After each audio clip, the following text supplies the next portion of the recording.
Some people never stood a chance. At least that's what the system decided for them earlier on. Born into poverty, labelled, and never understood what the label was. Put into care, pushed out of schools, medicated with judgment instead of understanding.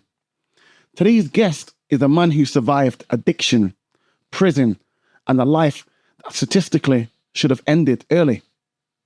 Instead, he rebuilt. From heroin and crack addiction to counselling rooms in classrooms. From being written off and becoming the person that helps others. This isn't a story about a comeback story. It's a human story. Welcome to the show, Derek Fredericks. Thanks for having me. It's a pleasure. This is a story about redemption. I'm looking forward to hearing every little bit about it. Okay. So, Derek, starting off, you're from my side. You were born in 1967. What was the environment like before, the chaos setting? Well, first of all, thanks for having me. Really good to be here. I guess I just want to sort of just settle into the seat, and is that okay? Yeah, before sure. I start. And sort of, I was asking myself this morning, why am I doing it? Because I woke up a bit nervous, and I'm quite used to talking, and I'm quite used to nerves as well, so that isn't a concern for me. But I was asking myself, why am I doing this? And I guess nothing's ever for one reason with me. There's always a few reasons why I'm motivated to do something. So I think one of the main reasons for doing this is some of the people who think they know me they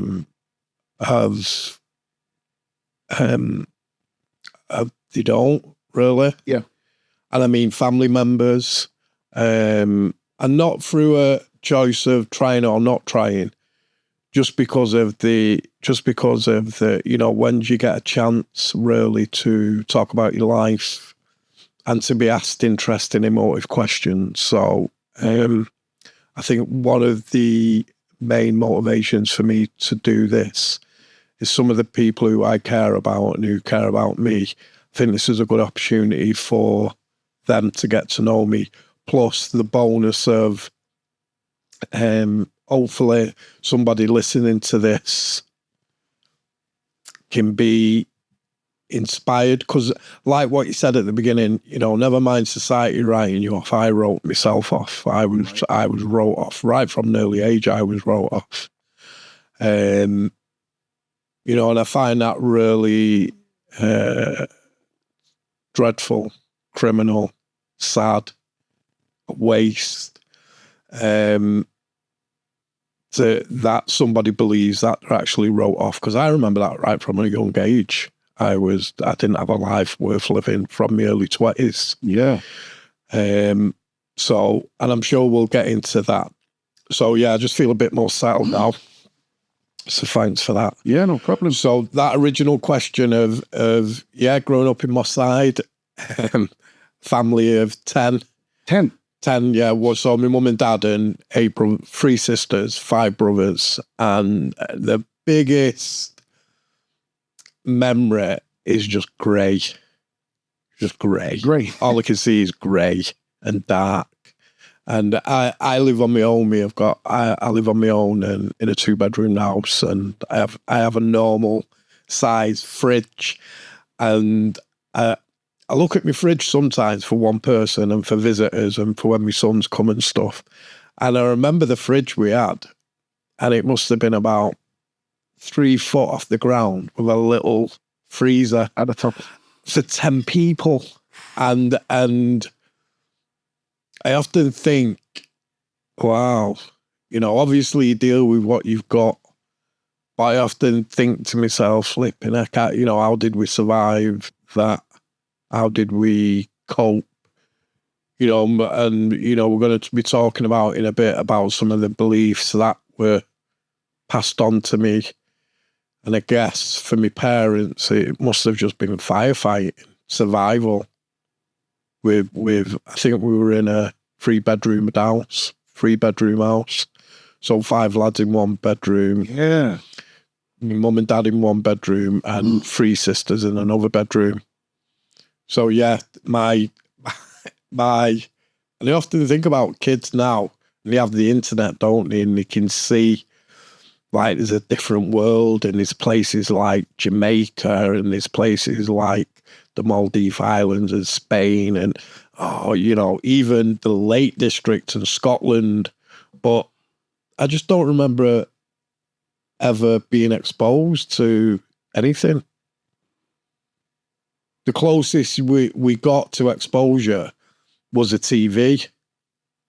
But even that was like, it was just so not accessible like America, like, do you know what I mean? Growing up, TV, people didn't really have TVs. We did have a TV, a black and white TV, but even then it was, you're watching what your dad's watching. So my dad used to watch old 20s and 30s films, and you might watch Top of the Pops or, whatever programs we're watching, but it just seems so inaccessible, that world, so far away. How many channels were there back then? 3. 3. 3 channels until Channel 4 came out. So there was 3 channels, yeah. That was it. Like Dad's watching that was it. Whatever, so yeah, Dad's watching probably the news, and you just do whatever you're doing. Yeah, with no video games, no nothing. No video games, no. I guess the most exciting thing to do was to put glue on your hand, wait for it to dry and peel it off. I remember that. PVA. Yeah, and there was no books. There was no books the house. No books in the house. My dad used to read novels, but there was no knowledge, no dictionaries, no encyclopedias. So it was very, I guess, to answer that question, it was very insular, very contained, very grey. Sound. Being one of 8 siblings in a mixed-race family, what was that like growing up? How did you feel? Did you feel belonged anywhere? Back then, there was like a lot of racial tension. See,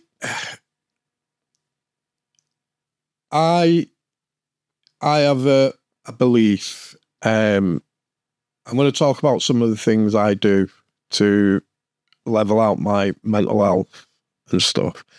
And there's one thing that I do, and a lady come up to me the other day and said, in this activity that we do together, and she said, Derek, how do you feel being here, being a person of colour? Because I think sometimes I don't belong, because it's mostly the demographic of this particular group is mostly white, middle-class people. And she said, oh, I don't feel as though I belong. And when I answered her, it never occurred to me that I didn't belong because of my colour. I've always not belonged. It just didn't feel like you felt part of society? Nothing, not part of the family, not part of anything. So I think over the years I've learned that, yeah, I might have used that as a kid. Oh, I'm mixed race, that means I don't belong. Or I'm poor, that means I don't belong. Or I'm this, that means I don't belong. Or I'm wearing the wrong clothes, that means I don't belong. But it's all, for me, what I've realised for me is that it's just all a scapegoat. I just didn't feel that I belonged, full stop. There was easy things to pull to scapegoat. Oh, I don't belong because of this, or I don't belong. But I could have been in the most perfect family going, and I believe I still wouldn't have felt as though I belonged. So that was more intrinsic. Where did that disconnection come from?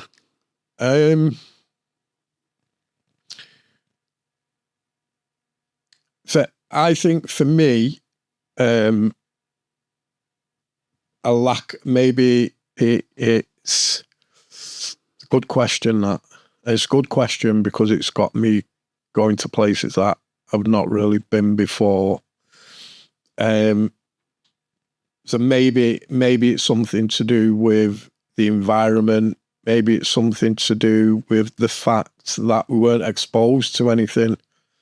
Maybe it was already there from being very young.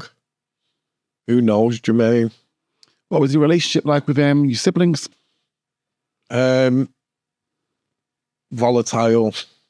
The whole house was volatile, but then fighting, shouting, a lot of noise.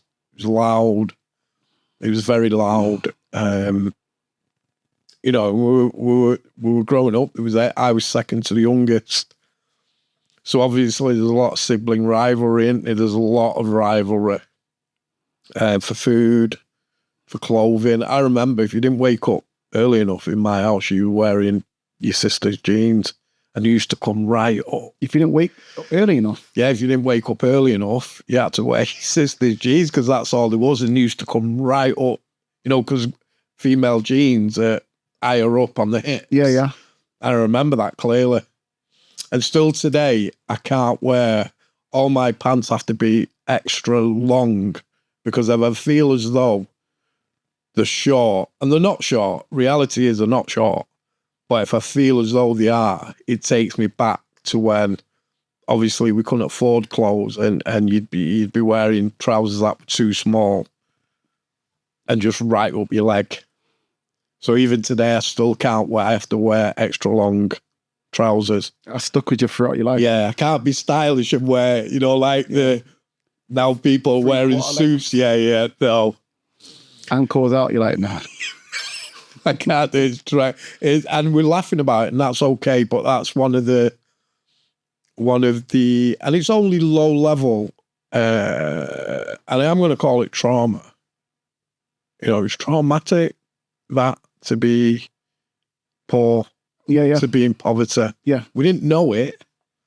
I didn't know it was traumatic to grow up in a volatile house.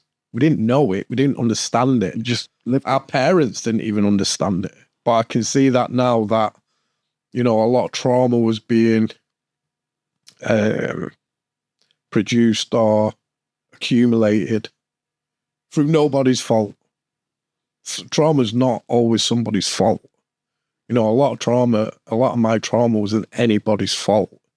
It just is what it was what it was. How did poverty shape your early sense of yourself? I guess, you know, living in poverty but not knowing you're in poverty, for want of a better phrase, because you're not really exposed to anyone. I remember a kid up the street at Christmas. He used to get all the toys. His parents must have just put a lot of effort into getting him all the latest toys. And I was his friend, so I'd go and play with him and his toys. And I guess it wasn't really a case of growing up thinking you've not got. You just get on with it. You don't know you've not got. It's just the way it is. You know, and a lot of it still holds shame to me. I was going to tell you something then.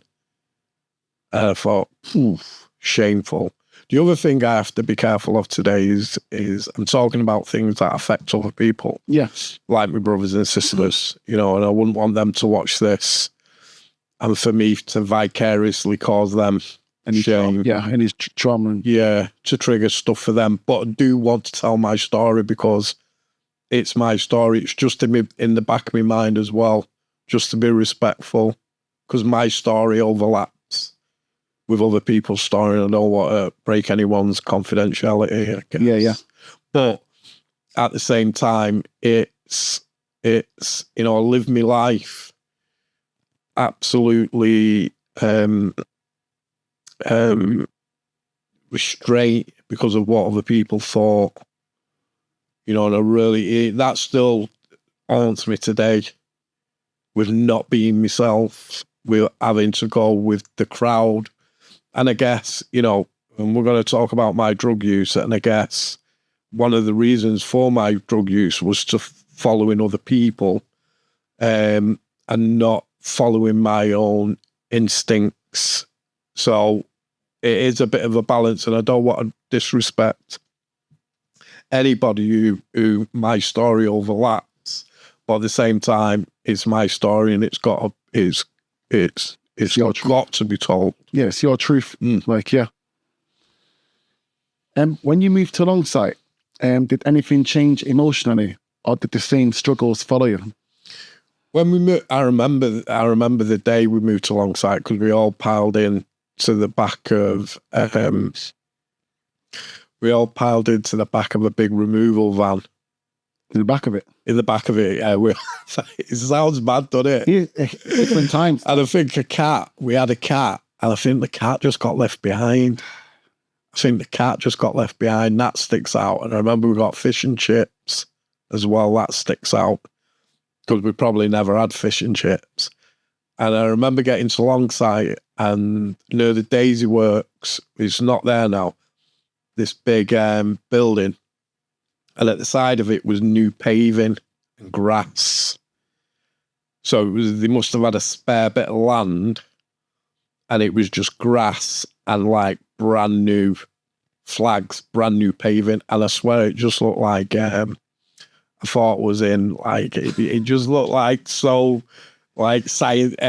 What's the word? Like sci-fi. Yeah. It just seemed so surreal, like bright, and and all the houses were brand new, brown brick buildings. So when we moved there, and then we were there.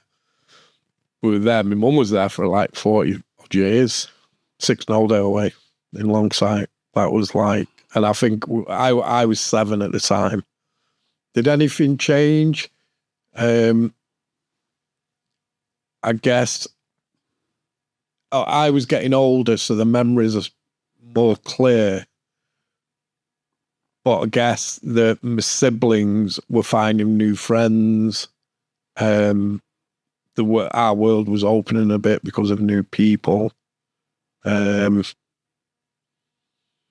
in terms of emotionally, it got worse for me. How come?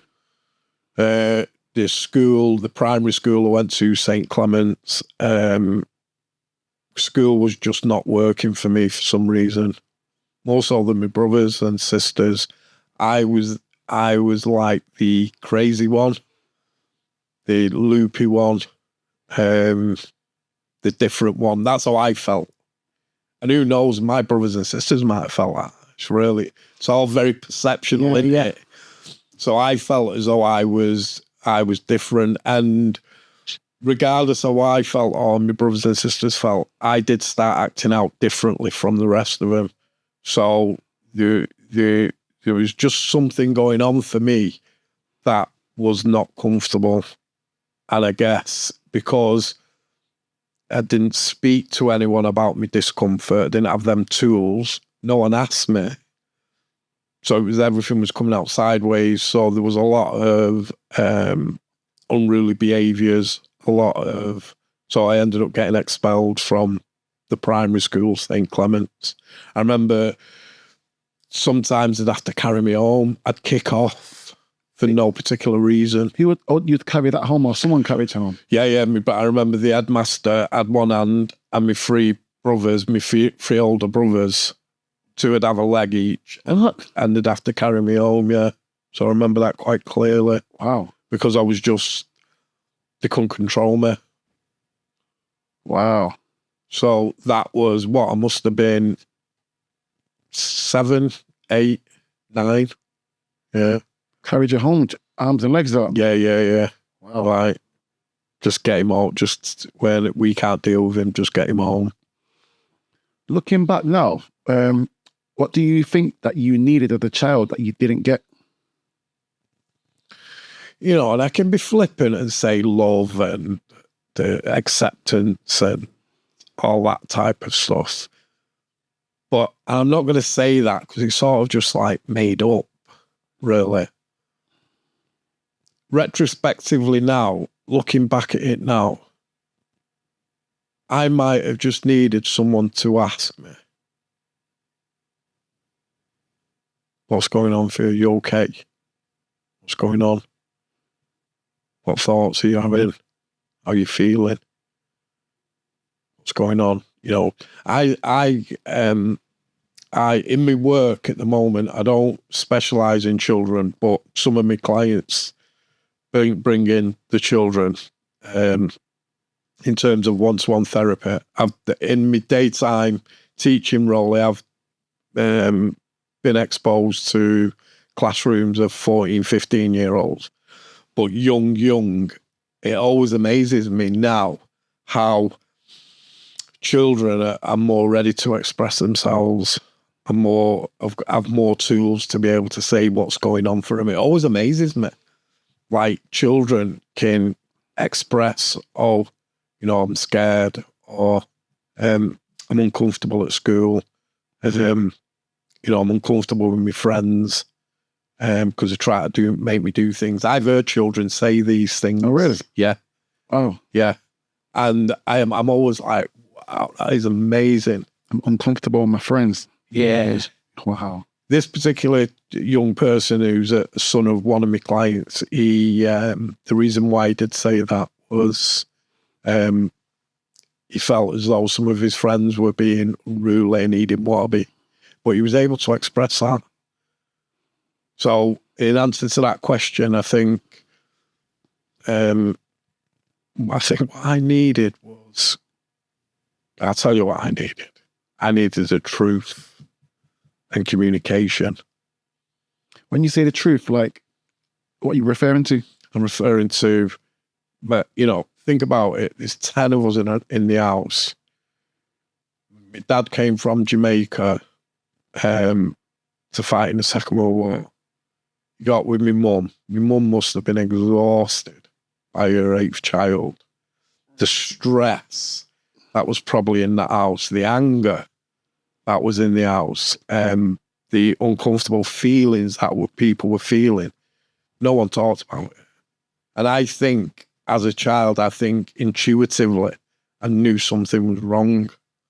So in counselling, we talk a lot about being congruent.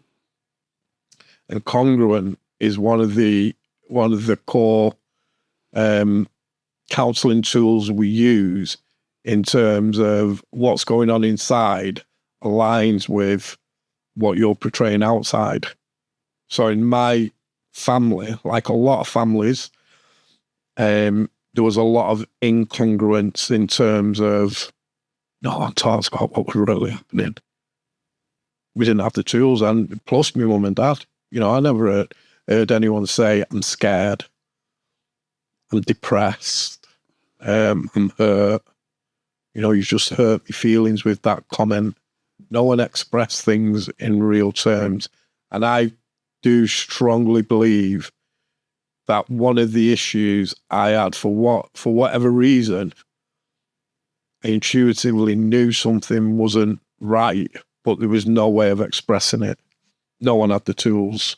And I think that incongruence, or that disalignment with truth, had a real negative effect on me. And I think internally I rebelled, and I rebelled outwardly as well. So in terms of, just ask the question again. Sorry. Looking back, what did you need as a child? Yeah. I think the truth, Jermaine, and communication. Communication. Yeah. People listening. No one knew how to listen. I think that's still a problem in today's society. Of course. Like, yeah, people just don't listen. Like, I feel like everyone's got so much going on that they don't take the time to stop and just listen. Like, yeah. Because it's difficult. Real listening is difficult. It is. To be honest, one thing I said I'm going to do this year is listen more and talk less, because the more you listen, the more you learn. You know, the more you talk, the more you give. This year I want to receive. So yeah, I made it a thing to start listening more. Because listening is very perceptual, isn't it? It's what I've learned over the years.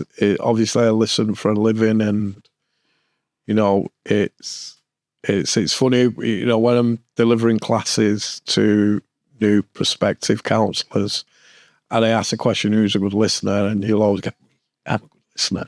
I'm a good listener." And it's like, it's one of them paradoxes. It's like, and then I'll say to him, "Right, I'm the tutor today. I'm a very experienced therapist. You'd think I'm a good listener. So ask me if I'm a good listener." And someone will say, "Derek, are you a good listener?" And the truthful answer is sometimes I'm not. Yeah. And there's a lot of variables with it. I know that when I go into a classroom and I have a class, I know I switch my listening skills on, or I had 5 clients yesterday, so it's very switched on. But certain person rings me who are constantly going, "Oh, I switch off." Certain people speak to me, I switch off. So, certain times of the day, I'll switch off. So I think for me, one of the things that helps me is understanding listening being like a light switch. When I'll switch it on and I'm on it, but there's times when I need to switch it off where I can relax, because listening is difficult. It's hard. But it's that one of them things where it's like honesty, innit? It's like, go on, ask me if I'm honest. Are you honest? Sometimes. Sometimes I'm not. Yes. Genuine. Ask me if I'm genuine. You're genuine. Sometimes. Sometimes I'm not. And I have to have that. For me personally, I have to have that space to grow, because it's like that, and it's like the name of your podcast. Are we there? Are we there yet? In terms of being genuine person, Derek, are you there yet? No, because I'm a human being, and I have faults, and it's something I work towards every day and every minute of the day, practicing being genuine. But for me to practice it, I have to have that admittance that sometimes I'm just not. You were placed into care at age 9 for behavioural issues. What was really going on inside you at that stage? Scared, alone. I was confused. So a lot of confusion, a lot of fear. It was almost like I had a lot inside, a lot of energy, but there was no resource or circumstances where I could get it out, where I could speak, where I could listen, where I could learn. So it was a very confusing time. And I knew that my behaviours were off, and all that did was cause me shame.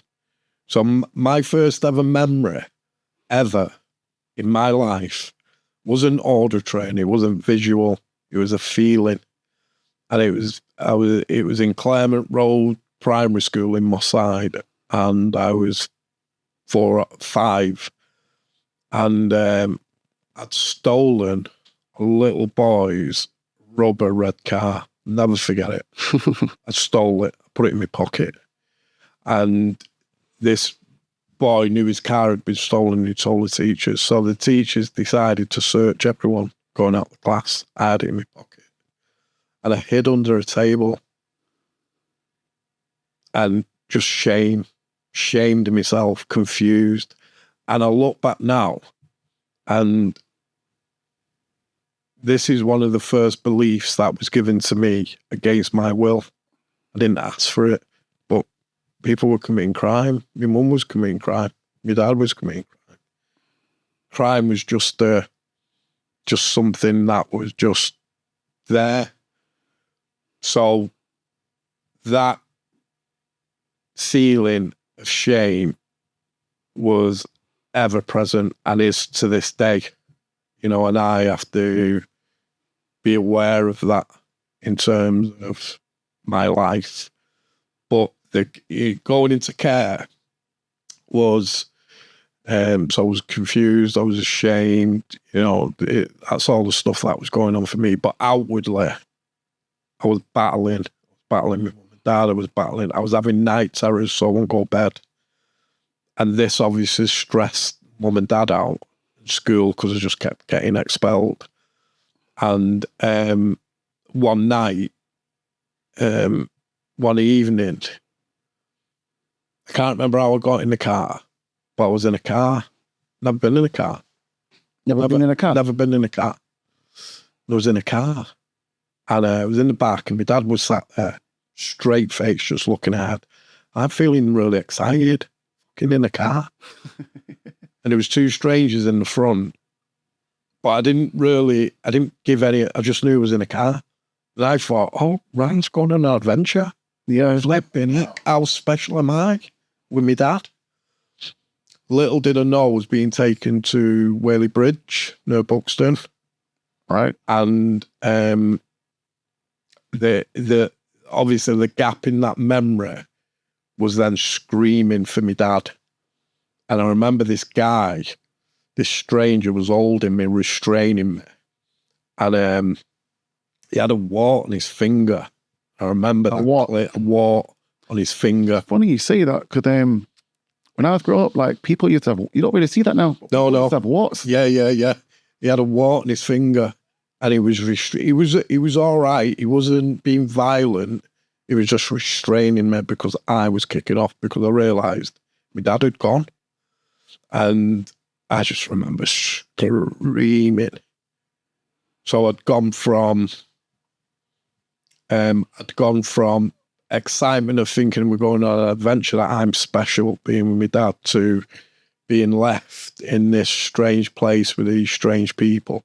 And the funny thing about that, Jermaine, I woke up the next morning, and the first thing I heard was birds singing, and all that pain and all that heartache from the night before was gone. Oh, really? Gone. And I found out years later, it was about 15 years ago, I got all my social work reports. I was able to get my social work reports through a solicitor. And they were giving me Valium. So they gave me Valium that night. Obviously, I didn't know that at the time. But that's why the next morning I'd been dosed up. What is Valium, before we continue? So that's a diazepam, so it changes your mood. So people with depression will be given Valium. How is that safe to give a 9-year-old child? Well, you wouldn't do now, but then apparently, they did it.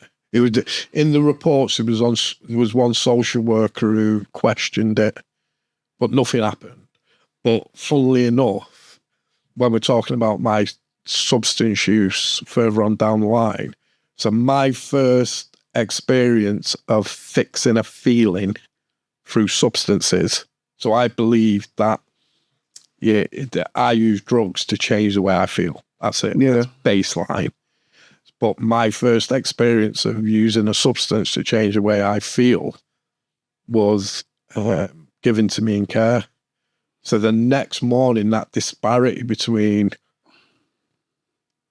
absolute heartbreak, absolute trauma, absolute just distraught, to the next day hearing birds singing, and that disparity of feelings, it sort of became clear why that was, because they were giving me Valium to stabilise my moods. How did it feel, getting dropped off at care by your dad and then leaving? Like, I'll tell you how I get in touch with that feeling, because I still feel it to this day. Whenever somebody breaks my trust, whenever a lot of the times irrationally feel abandoned. So that feeling, that's how I know, that's how I get in touch with that, is because it's lingered. That, feeling. And obviously as a kid, you don't know how to express all that. But that caused me serious trauma around trust issues, still to this day. Yeah. That type of lingering, unexpressed stuff for me. And I'm going to talk a lot about for me, because I'm not going to No, of course, yeah. pretend that I know what's going on for other people. All I can say is what I believe for me. And if anybody identifies with that, that's amazing. And if people don't identify that, hopefully they'll just give me the space to be able to just say things from my perspective. Yeah, I understand your perspective, because if you don't speak, then, you don't know, at the start of this, when you sat down to what you're telling me now, it's a completely different person. And I'm learning a lot more about you now, it's pretty deep, man. So that, and that is funny, innit? That untapped, uncensored or unexpressed or you're not accepting that type of stuff, then, for years and years and years, then when I was triggered and I didn't know what was happening, there was a lot of violence, a lot of anger, a lot of stuff around my relationships with people, my relationships with women, around feeling abandoned, trust issues. And for me, I can tie it all the way back to there in terms of the original wound. So 3 years ago, I went through a breakup. That was, it was horrendous. And I'll talk about that in a bit, because I nearly relapsed 3 years ago. So I'm 21 years clean now. Nice, man. So I've not touched a substance for 21 years, but three and a half years ago, I was very close to a relapse, and it was on the back of my sister being murdered, which we'll talk about in a bit, and then a couple of months later, the breakup. So them two quick losses in quick succession. But that breakup, one of the things I've learned over the years is that if I'm triggered in the here and now, it's usually got nothing. My feelings don't have anything to do with the current situation. It's just, it's the original wound that's being exposed, and learning that more and more and more and more, because usually what I did historically was to blame the person who has triggered me. Yeah. So that person is the blame for my discomfort, when really that was wrong. That was absolutely wrong, regardless of what anybody does to me. And I'm talking in real idealistic terms. Obviously, some people are not nice, some people do wrong things, but regardless of what somebody does to me, that they don't deserve my response to an original wound that's got nothing to do with them. I didn't know that. For a large portion of my life, I didn't know that. I didn't understand that. But once I understood that, this breakup, there was a few dodgy moments, but I managed to really accept and own my pain and realize that it didn't have anything to do with anyone else. And then, it's that personal responsibility shit. I'm responsible for my pain because nobody else has caused it. It's like the original wound. Powerful, powerful, powerful stuff. When you start realizing, the amount of violence in this world, domestic violence, 3 women a week getting murdered off partners or ex-partners. And I just believe that a lot of that is original wounds being exposed, and people not knowing how to cope with that, or how to express that. So yeah, care, going into care And I was there for 2 years until they let me home, till I went home. But a real traumatic time in hindsight. When you went home, what was it like, coming back into the household again? Well, I run away a few times. I got home once. Me and this lad nicked a bike out the village. And it didn't fare well in the care home either. I got expelled from the village school. I was the only black boy in the school. But again, I'm never going to blame that for feeling different. I already felt different. Do you know what I mean? That's really important for me, that knowledge. But I got expelled from that school as well. But the 2 times when I think one time we walked in and got to Stockport and the police picked us up. Yeah. Long way. Yeah, but it's one straight road. All the way through Disley. Yeah. So from Whaley Bridge right to Longsight is actually just one. It's the A6. Yeah, all the way. So it was easy but we finally got picked up in Stockport. The second time, we nicked 2 bikes out of Whaley Bridge Village, and we actually got home. And I remember bumping into some of my brothers and sisters at the chippy in Longsight. And I went home, but my dad just phoned the police straight away and got sent back. So it was hard going back. I think it was hard to adjust again. It was hard to adjust. Because it was, in the care home, I remember these dinner buns. You used to get a dinner bun with your food. And I was getting fed. Not saying we were hungry when we was kids, but everything became stable. We used to go to Wales, canoe for holidays. Okay. In the care home? In the care home, yeah. So there was some good aspects about the care home, but kids were being abused. I didn't really receive. I got battered a few times by the workers. Yeah, Mr. Jones. Mr. Jones punched me once right in the face. And Mr. Jones used to put us. He was into boxing, so he'd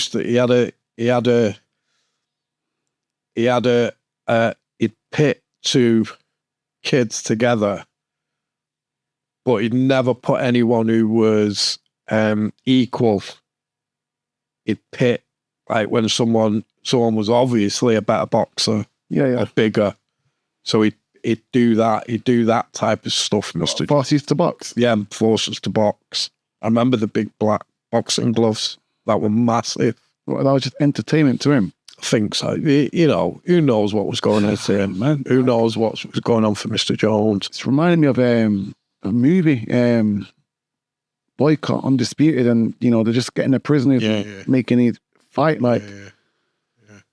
And it's the 70s, isn't it? 70s and 80s, and they were allowed to hit you in schools. I went to Central High, so all my 3 older brothers went to Central in Longsight. So when I went home after care, I went to Central because I was ready for secondary school now. And I remember the teacher. I remember her name, Mrs. Rushton, English teacher. She had this yellow pole, plastic pole, and she'd hit you with it. And I remember her coming towards me one day. I must have done something or said something. I remember coming towards me. She was going to hit me with this pole, and I took it off her. Yes. And I hit her with it around the leg. And Mr. Hartley, the headmaster, came in, and he went, right, everyone out of this class. And I went to walk out with everyone else, and he said, not you. And I picked up a chair and threw it through the window, and I was expelled on the spot. But looking back at it now, I was defending myself. Yeah, he was trying to escape. When this is mad. But it was all, it was just the norm that teachers hit you. And then I went to, they called it an approved school, a special school. Oh yeah. And then it was in Middleton, and the The problem with that school was they'd mix you up with people with physical disabilities, so kids with Down syndrome or other physical disabilities. So you'd all be clumped together. So it was a high need school, but it was, you didn't get, no one ever said, what do you want to do when you grow up? What path are you taking? Yeah. Like you would in a normal mainstream school. Yeah. They'd ask you, what your choice, what do you want to do? What do you want to concentrate on? So, and I finally got expelled from there when I was 13. So then that was it as far as my schooling was concerned. And I deserved to be expelled. I butted Mr. Dolan in the face.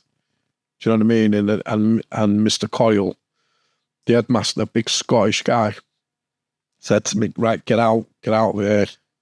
Ever come back to this? He was fuming. Don't ever come back to this school. I remember walking through the gate like that. And he went, Fredericks, and I turned around and he said, you're going to spend the rest of your life in prison and mental institution. And I remember just my fucking shoulders just dropping. But that was it. That was my passing shot from education. I didn't enter education again until I was 38. So you're 38? Till I got clean, yeah. That's when I entered. So at 13, that was it, as far as education was concerned. You was assessed as maladjusted, deeply sensitive, and the family scapegoat. How dangerous are those labels to a child? Well, again, I didn't know this until I got my social work reports. But I got interviewed by a psychologist when I was in care, and he wrote a report.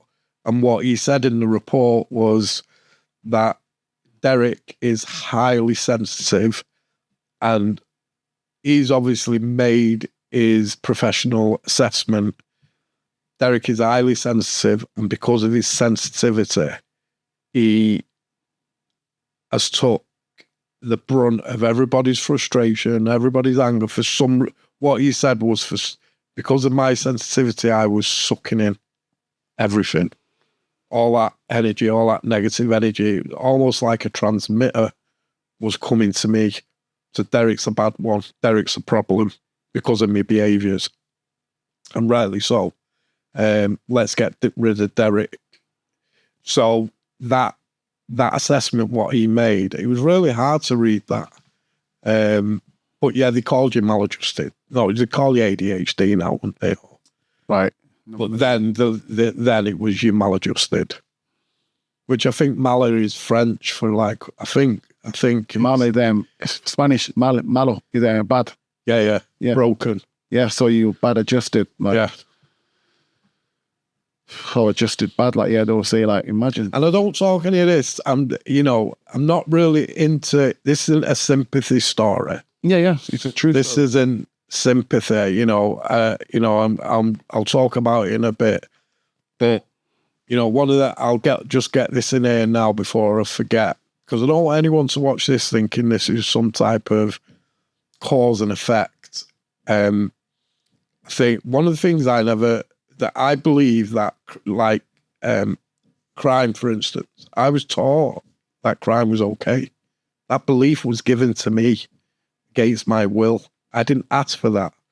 And years later, when I went into strange ways at the age of 17, I remember sitting there in this cell and there was snot and blood and all sorts of stuff on the wall.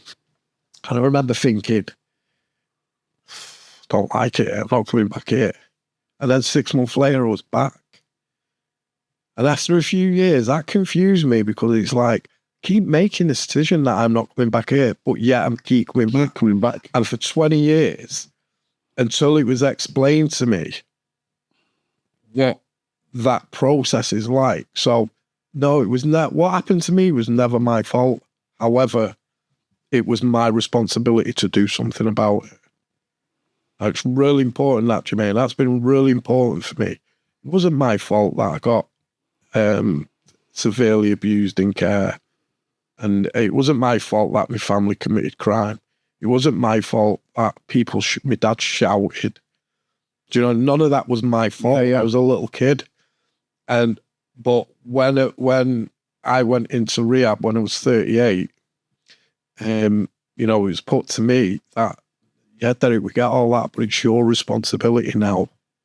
If you want change to happen, no, it isn't your fault, but it is your responsibility now To make change. to make some changes. And that was really important for me in terms of, yeah, all that stuff. And I remember saying that to a probation officer.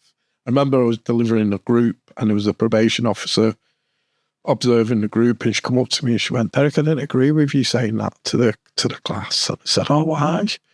She said, because I do believe that it's their fault committing crime and da-da-da-da. So I said, oh, really? That's fine. I said, when did they get the sense of responsibility? So we said a number and we said 18 years old. So I said, okay. So somebody who's been severely traumatized as a kid, what are they supposed to do? On their 18th birthday, just wake up and by their own volition, just get rid of all these beliefs that like paradigm, fixed beliefs. You can't do that by your own volition. I think that's the problem. The way they say, like, you can do this. It's like, yeah, but show me how. Yes. How am I supposed to just change? Like, like, you got to stop doing this. Okay, but what do I do alternatively? Like, you're not giving me solutions. Yes. You're just labeling me as the problem. Yes. Like, help me. It's like, I'm glad you reminded me, because I definitely wanted to mention this today. It's like, the drug use that we all were experiencing and stuff. And the only help, right? The only help that was out there was Nancy Reagan. Nancy Reagan. Yeah, Nancy Reagan was the president of Ronald Reagan. Oh, okay. And they were having the war on drugs, and this was like in the 80s and mainly in the 80s. Yeah. And her solution was just say no. Right? So they had it was a massive campaign, just say no. This is the message to all the kids of the world. Drugs are bad, just say no. And it's like, brilliant. That's amazing. That's like great. That is definitely the solution. But it's like what you just said. How do you say no? Yeah. No one was giving us these tools around boundaries and assertiveness and communication. You might as well have put a jet plane in front of me and said, just fly that, dickhead. Do you know what I mean? And you're absolutely right. It's like, just say no. But how do you do that? Yeah, like, there's a lot of temptation, and, what's the alternatives? Just say no. Just peer pressure. There's so many factors. Like, no, it's not a case of just saying no. Yeah, yeah. So, speaking about drugs, you first started smoking cannabis age 12. Was that escape, numbness, I'm guessing? Well, it was obviously, look what happened to me in care at the age of 9. So obviously drugs were a brilliant vehicle to change the way you felt. Amazing, great, nice one. I guess when we was 11, 12, because my dad was smoking weed because he was from Jamaica. So when he was smoking his weed, you just lie next to the settee, and when he'd had enough, he'd just pass it you. Oh, really? Yeah. So he'd pass it you. My mum must have had a problem with it because it was always very sneaky. So he'd pass it you, and you'd walk off and outside or in the toilet. And and that's the thing in it. This is the education that I think should be out there. No, of course I didn't know. I'm fixing my feeling. I'm wanting to get high. The funny thing is, I didn't even like it. Made me paranoid. I didn't like cannabis. And I'm going to talk about, and it almost sounds weird. And all of the drugs I took, I didn't like. None of them? No. Heroin made me sick, physically vomiting for at least 5 years. Alcohol, the alcohol didn't really, wasn't really in my life. But my first experience with alcohol was, it made me violently ill. Okay. Crack cocaine, Jesus Christ, I had such a bad experience through psychosis, drug-induced psychosis. And and I've said this to people, and they've gone, why did you take drugs for 20 years if you didn't enjoy it? And it sounds crazy. It's addiction. Yeah, it's addiction, but it's also an alternative to reality. Yeah. So reality was that uncomfortable or painful, or I wanted to get away from it so much that the things I was actually doing, even though I didn't want to be paranoid, I didn't want psychosis, I didn't want to be sick, but the alternative was even worse. Yeah. Which was reality. Like, I didn't want to be, I didn't want to be here. Yeah, I didn't want to feel. Yeah, I didn't want to feel. So, I'd rather be this numbness rather than have to face all this. Not sick when you have to face it when you're sober. But the funny thing about feelings is drugs and alcohol haven't got this special filter where they'll just get rid of uncomfortable, traumatic feelings, or you get rid of all feelings. Yes. I remember my kids, my kids' mum, she never took drugs, so there was a bit of a disalignment there. I was using heroin and crack, and she never took drugs.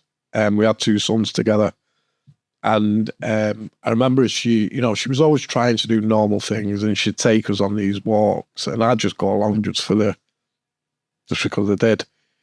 And I remember getting, we'd get to the top of a hill or a mountain, and she'd be like, God, Derek, look at that view.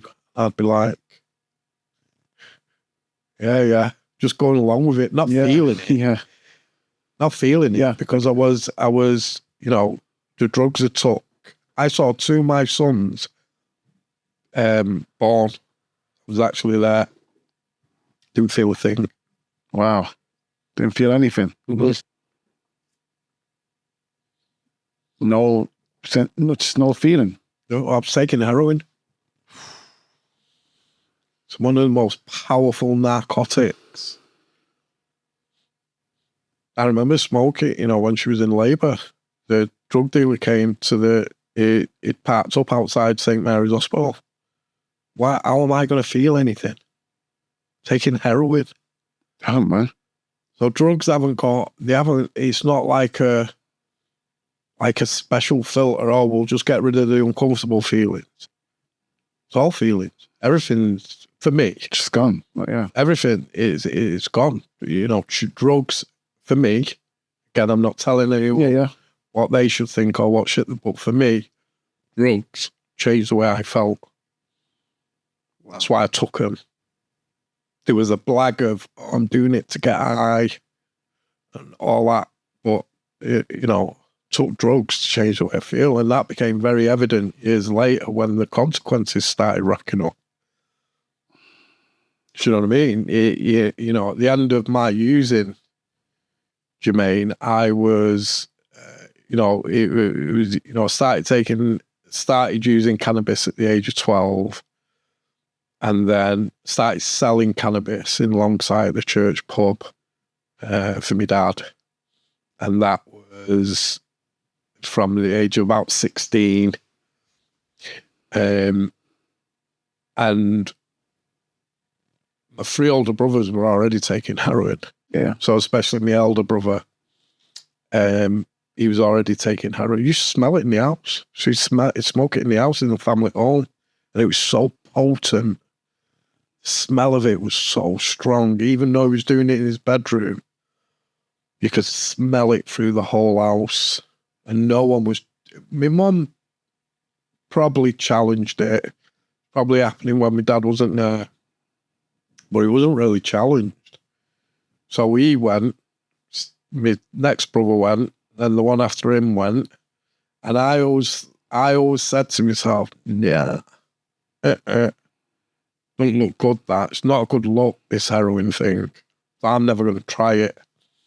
And one day I was in the church pub in Longsight, and this girl called me into the toilets.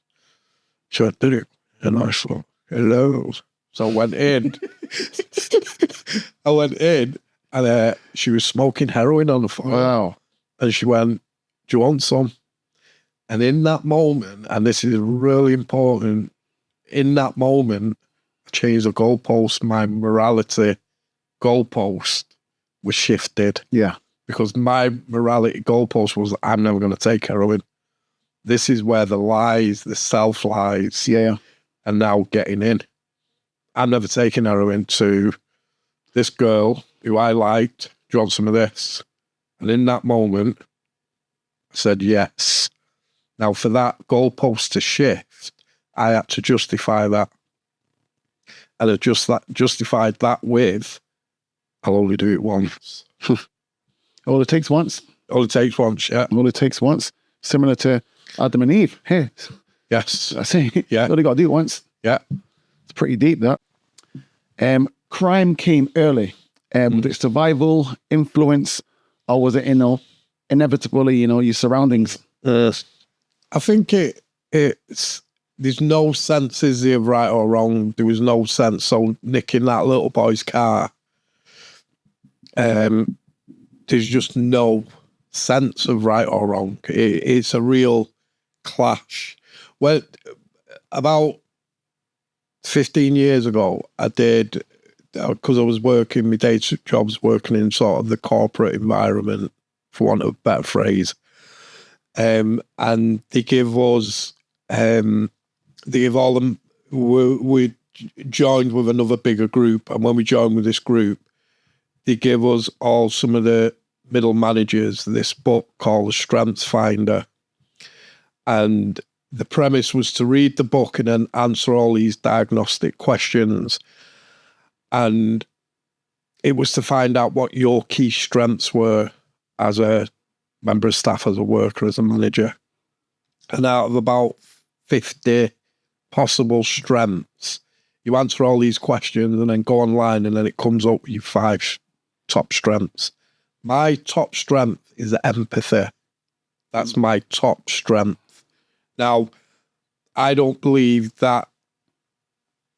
I believe some of that stuff is innate. Okay. So you can imagine the confusion of, no wonder I was under the table feeling shame, because something inside me knew that it wasn't right. But this is what I've been taught. This is what you do. You commit crime. You steal. So that is it's a real interesting thing with, I think at the beginning it was just following the herd. This is what you do. It could have been another family that, what you do is you give, you don't take. Yeah.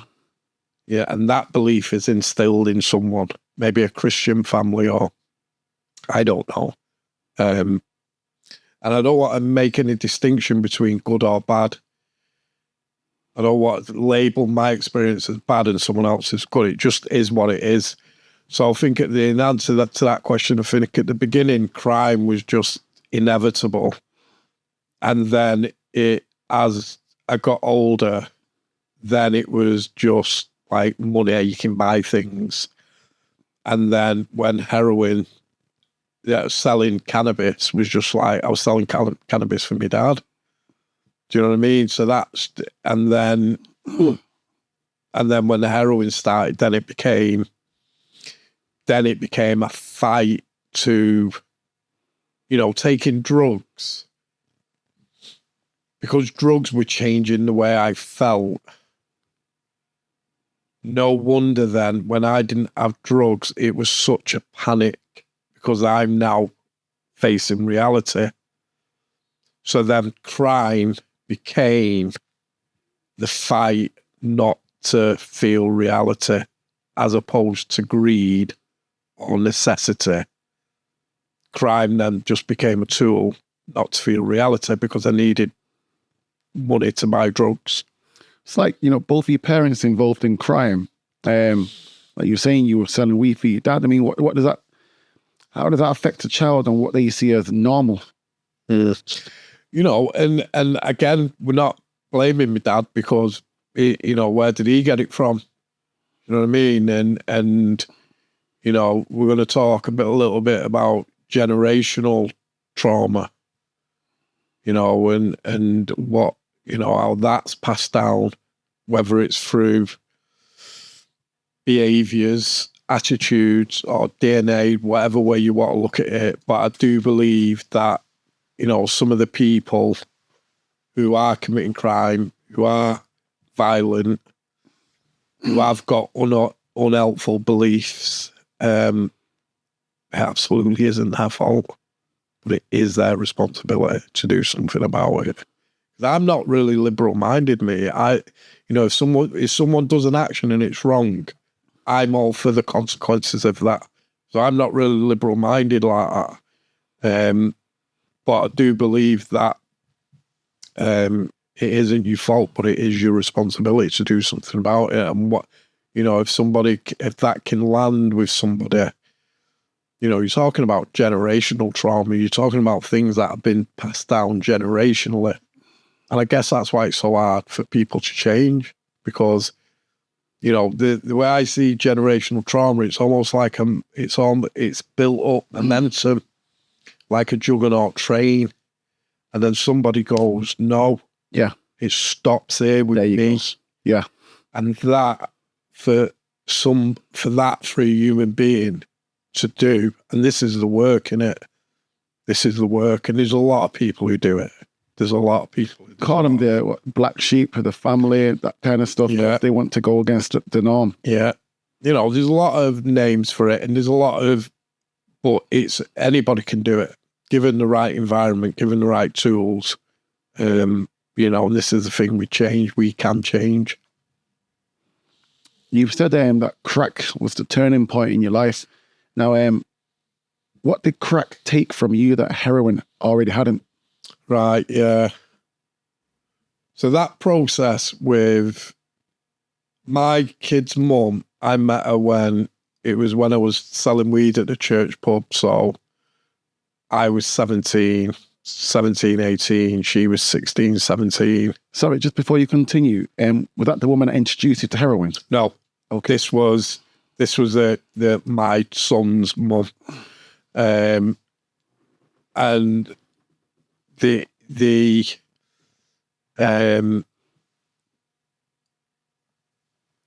so taking drugs, I started taking heroin soon after, and we weren't really together for quite a few years. We got together again in 1992,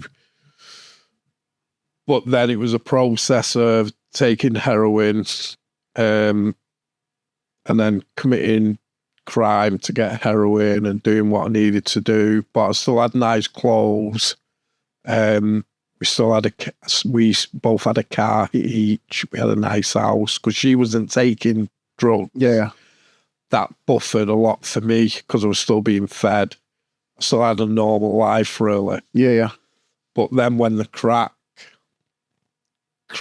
was, it severely affected me. In terms of, again, the sensitivity. I still don't drink coffee to this day. Coffee? Yeah. Because it affects me. So I think I have a natural aversion for stimulants. But I was taking crack cocaine. That I'm that sensitive that I don't drink coffee. It really affects me. In what way? It makes me quite aggy. Like, too much. Can't, like anxiety. So some people have an aversion to caffeine. I was going to say, do you feel like everybody has that, but they don't realize? And because you've been through your journey, you can pinpoint what it does to you. Yeah, God, I don't like it. I drink coffee. In the workplace, you drink coffee, and then you're drinking coffee all the time. But when you stop, suddenly you get erratic, you're getting headaches, and you're how's coffee doing this? And you're I need a coffee. You don't need one. But you feel like you're doing it. Some of my friends drink that really strong Costa stuff, and I just can't do it. I remember drinking it once. I was at work, and this guy gave me it was like a caramel coffee, and it tasted lovely. So I drank it, and I went out in my car to go home after about half an hour, and I was in my car for 3 hours. Couldn't move. Really? Couldn't move. I literally could not move. It was like I was paralysed. It was like I was moving my eyes, but I just could not move. I couldn't start the car. Because of the coffee? Because of the coffee, yeah. So I think I've got some type of aversion for caffeine. But the interesting thing with that is I took crack for about 10, 12, 13 years. And it was the effect that it was having on me. So I suffered a lot from drug-induced psychosis, and psychosis is an hallucinations. So I wasn't seeing things like spiders. Psychosis for me, it's like an internal imaginary things. So you're making things up in your head that are not actually happening. And I don't really want to go into too much of what were the consequences of doing that. But it's quite horrific. You know, it was scary for the people who were around me. Yeah. Imagining things, imagining people in the house, you know, imagining being watched. It was scary stuff. It was horrible. Yeah. So crack, I think crack accelerated my mental downfall, emotional downfall, physical downfall. Like my kid's mum, you know, she never took drugs and she tried so much. All the prison sentences that she waited for, but she just could not take my insanity. Yeah. And in the end, she had to finally protect herself and leave me. And so it was that on the backdrop of that, when I went into rehab in the end, it was definitely crack. It was definitely crack that brought me to my knees. There was one night, one pivotal moment, because people always ask me what allowed you to stop, what allowed you to make change from such a obvious addiction. Yeah. Not just addiction, but an obvious, there's a word to I can never say it. Trajectory. Yeah. My life was going, so what allowed you to change? What allowed that to shift? What allowed that? And I think one of the pivotal, not what allowed it to shift, but what motivated you. Yeah. And it was simple consequences. And that's the thing, innit? It's great being able to, wouldn't life be great if you didn't have to feel any difficult feelings? It's great, that. Brilliant. Nice one. Don't have to feel no difficult feelings, but there was some severe consequences for that privilege. Yeah. And once the consequences started to outweigh the benefits, you know, one of the pivotal moments was it was snowing, it was winter, and I was deep in my addiction. It was about a year before I finally went into rehab. And I went to my mum's house. I didn't have anywhere to stay. I was homeless. Sarah didn't want me my ex-partner didn't want me at home. And it was snowing. I didn't have a car. Didn't have anything. Didn't have any friends.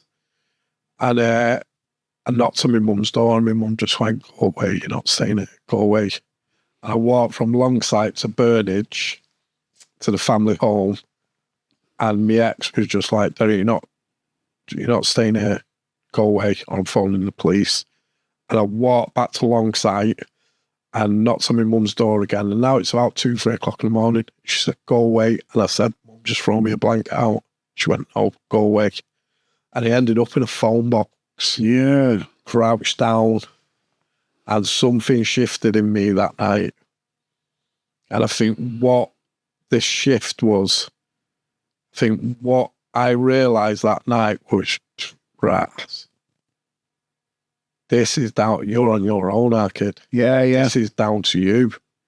Not you're on your, even though I was on your own, it wasn't a case of, oh, I'm on my own, which I'd done for years, self-pity. It was more of a realisation that no one's going to save you this time. Coming, man. This is you, our kid. And that night, and I must have been there for hours, almost like zoned out, almost like not a meditation, not a comfortable meditation, but almost zoned out in terms of, because all time warped in itself. I don't know how long I was there. I know it was light by the time because my legs, when I stood up, my legs had gone because I'd been crouched down for so long. But time had warped on itself, so I don't know whether it was 5 minutes or bloody 6 hours. I just know I started when it was dark, and I snapped out of it when it was light. And when I went to stand up, my legs nearly gave way because I'd been crouching in this phone box. But the realization, the paradigm, over the years, the paradigm has shifted a few times, but that was one of the first major ones, realizing that no one's coming to save you, mate. You're on your own with this, which was painful. But I think that was the beginning of the healing. That over 20 years into addiction, during it, did you ever imagine life without it? No. Like we were talking before off camera around, that I believed from my early 20s that my life was over. And I know I felt like that because I remember my dad saying, "Boy, go and do a blood clot course, like carpentry or something." and I remember thinking, why? My life's over. I remember when he was trying to encourage me to get a provisional license and driving license. It's like, I said, "How long does it take?" And he said something like 6 weeks. I went, well, why would I do that? My life's over. Why would I do anything that's going to take time to fruit, even if it's like a driving license? So that was too long for me. Jeez. So I never had any ID, never had driving license, never had a passport. No, I never had anything that took time to get. If it wasn't now, then you're not interested. Yeah, if it's not now, then I'm not interested. And then when you think about it, that instant gratification was already being taught to me at the age of 9 with the Valium, with the diazepam from the care home. Yeah. Because that's the thing, in it. You're feeling uncomfortable. Yeah. Drugs. You feel all right. So that instant gratification really becomes, for me, my experience was, it became a part of my life. So anything that, obviously now I know, you get real rewards by putting in the graft there, and you get but I didn't have that concept then. So it was almost like 20 years. It was like I was, from the age of 18 to 38, I never had a job, no education, never had a job at all. No, at all. Not a paper round. Nothing. Never been abroad, never been legal, never had a bank account. Wow. So it was almost like I was growing physically and maturing physically. But there's a record in there, I think, arrested development. So my development was arrested. My development stopped. My mental development, my emotional development just stopped. So it ceased. And I think a big part of it was that my belief that my life was over. It was over. So what's the point? What, go to college for what? Get a passport for what? I'm never going to go abroad. Did you think like, this is how you're going to die? Yes. Yeah. This will be it. And why wouldn't I think that? Why wouldn't I think that? There was no... It's different now in the addictions field. Then there was one guy who'd got clean. I won't say his name. And he like, I'm going to give him a fictitious name. Let's call him Johnny. Yeah. Someone who used to use with us, someone in the crack houses and using dens. But he was in London, and he was like a phantom. So we'd whisper his name. And He was in London. yeah, he was somewhere down south. So was it someone that you knew? Someone we knew got clean. And they went down south and got clean. And they were like down south. So it was like rumours, and he was like a phantom. So he used to whisper his name. Johnny got clean. And it was almost like so vague, so far away. But I remember us talking. There wasn't anybody visual. Wow. It's different now. That was like a hero. Yeah, like him not so much. It's not so much a hero, but like an amazement. Yeah, that he made it out like. Yeah, someone's got clean, man. And he was the person. Now it's different. We're all over the place now, like ants. Recovering addicts are all over the place. So like, when people are taking it, they know like, oh, yeah, we're in these pits, and you know we're like. They look at it like, oh yeah, we're low lives and we're always going to be low lives and there's never going to be a change. And it's like, whoa, Johnny got clean. No way. It's like, wow, like. Yeah, it's almost surreal. Johnny got clean. Like, what? No way. You're lying. And he was a worker and he was a professional. He was like a drugs counsellor. It was like, oh, after that. Yeah. Wow. So he was a drugs counsellor. It was almost like the rumour was Johnny got clean. He was down south and he was like a drugs counsellor. And I wouldn't say it wasn't inspiring. It was more of like, whoa, these UFOs, man. Do you know what I mean? Like a conspiracy. Wow. That's how we used to talk about it. Like, it wasn't real. It was like, it's impossible to get clean. There's no way Johnny got clean. Wow. And that's the thing, innit, with the way we subconsciously, in that type of addiction, shrink our worlds. Yeah. So my world consisted of maybe 4 or 5 other people who was using drugs with. And then everything's off skewed. So our esteem is attached to being crazy, being a good grafter. Yeah. Thief, basically. Yeah. Never call it thieving. We used to call it going out grafting. Yeah. And I think that's a deep psychological, we didn't even know what we were doing. Because what would it have been like? You coming out stealing. We didn't talk in them terms. You coming out grafting. Even to this day, people still use them terms. It's funny you say that because no one says it like, yeah, let's go out and steal. Let's go out stealing. Let's go on a graft. Let's go on a graft, almost like we're getting up and digging up a road. I never really thought of it like that. It's like, is it like covering the guilt and the shame? Yeah, maybe. Or the reality of what you're actually doing. Like, yeah, we're going out stealing. You're going to steal and rob. Should we go out and steal people's property? We didn't talk. We're going out, let's go out grafting. It's a real, and I think we do that a lot with language, where we use language to cover up stuff. So yeah, we never, and so that little world, it becomes off skewed, doesn't it? And it's like and this is the thing, maybe one day someone goes, oh, do you know what I think I'll go college? And it's, you're right, you. Something wrong with you. And that world then becomes normalised, doesn't it? Because that's your world. Yeah. Not knowing that this is a massive world out there where people do go to college and people do thrive to better themselves. People don't go out stealing and people... I remember I had a big problem, with staying in bed when I was using. I used to stay in bed. I couldn't get out of bed. Oh, really? Yeah, I couldn't get out of bed. And for a lot of years, I thought that was because I didn't have drugs.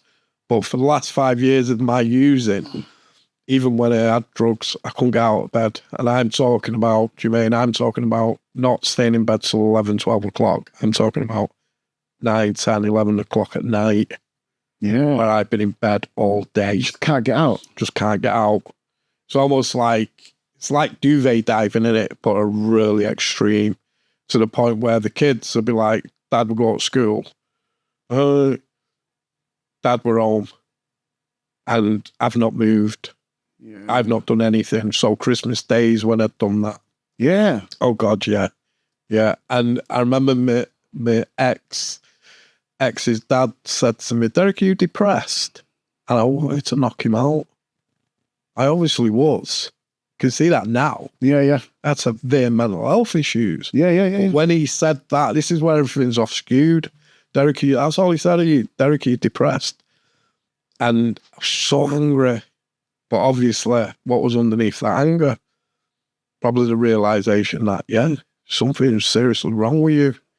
And the funny thing about, and this is the loop in it of mental health, that I'm in bed, stayed in bed all day, because I'm that isolated within myself. I told myself that I was not only the only person in Longsight or Manchester, I was the only person in the world who did that. I believe that. The only person that stayed in bed. The only person is, so you can imagine then, my frame of mind then, when in terms of what that's created. It's very clever, because look at the uncomfortable feelings that's created. Yeah. So what do? Go and use drugs. And that's the loop in it. The more I use, the worse I feel. Yeah. The worse I feel, the more you use. And it's that perpetual motion of, and then I was just in that for 20 years. But track, man. Prison. Spent what, 7 to 8 years in prison. Yeah. Did that harden you up? Did it did it inspire you to change, or did it make things worse? Was it more accessible to drugs and what did prison do? I'm a big believer, me, that where I am today,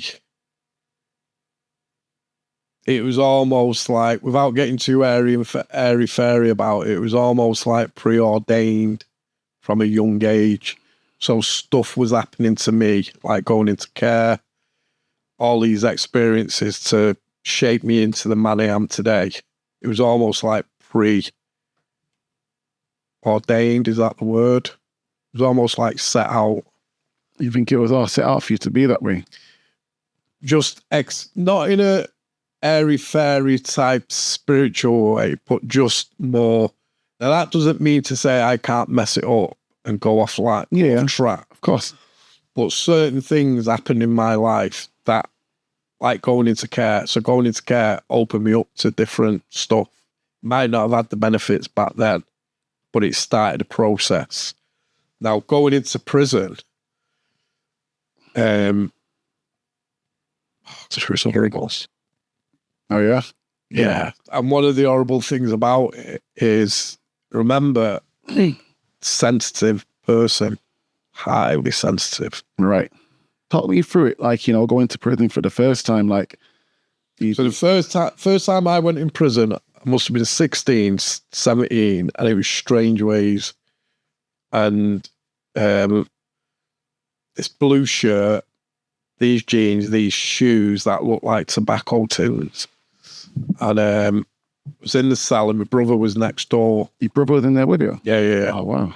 Brother was next door, just happened to be next door. I remember being in reception going through for the first time, and this prison officer said to me, fucking turn around, you ugly. I remember I had to turn terrified and I had to face the wall. And my brother was on the next door to me. He came in to see me and he gave me a razor blade. And I went, no, I'm all right. He went, no, that's to split your matches. So your matches can last longer. So that's the first thing he taught me, how to split a match. Wow. So it'd last longer. Obviously you can't smoke in prisons anymore. So prison, the biggest thing for me with prison, again in hindsight, was having to put on this persona of someone I wasn't violent. I've never been violent, me. Don't like violence. Yeah. But you can't say things like that. In prison, you can't say I'm not violent. They say, okay, cool. You can't say you're sensitive. You can't even use words like beautiful. Do you know what I mean? You can't. It's like we're masculine and feminine, yeah? Yeah. Everybody Everybody has them two traits. But God, you can't get in touch with any of that. I can't say things like, God, isn't that a beautiful painting? I remember And it's one of the mad things about prison. I remember it was in 1992, I was in Strangeways, and then used to watch Top of the Pops, and there'd be a telly, and there'd be about 20, 30 guys all sat in chairs, and we'd all be there watching Top of the Pops. And I remember, you ever listen to the song Sinead O'Connor, Nothing Compares to You? Such an emotive, beautiful, sad song about a breakup. And everyone would be watching it like that. And then at the end of it, everyone is going to the cell. Emotional. Serious emotional feelings going on, but no one can admit it. That's the thing, innit? Do you mean with emotions that, can't speak for anyone else. Yeah. But no, for me, no one talks about it. It's almost like if you've got an emotion, there's something wrong with you. I was speaking about this not too recently about, people feeling like they can't share express the emotions and bottle them up until the point where it's breaking point. And then you got so many people with mental health and breakdowns, and it's like, because they don't express the feelings until it's too late. And it's deeper than that, isn't it? Because it's like feelings is part of being a human being. But us lot growing up, it's like you can't admit you have a feeling. But the ironic thing is you're a human being with feelings. Of course, that's how we react. It's through sensing and feeling. So that was the biggest thing about prison for me, is being someone that I wasn't. Again, childhood, no truth, can't be myself, can't align congruence, can't align it. It's a disalignment. I'm in prison, I've got to act hard, I've got to be violent.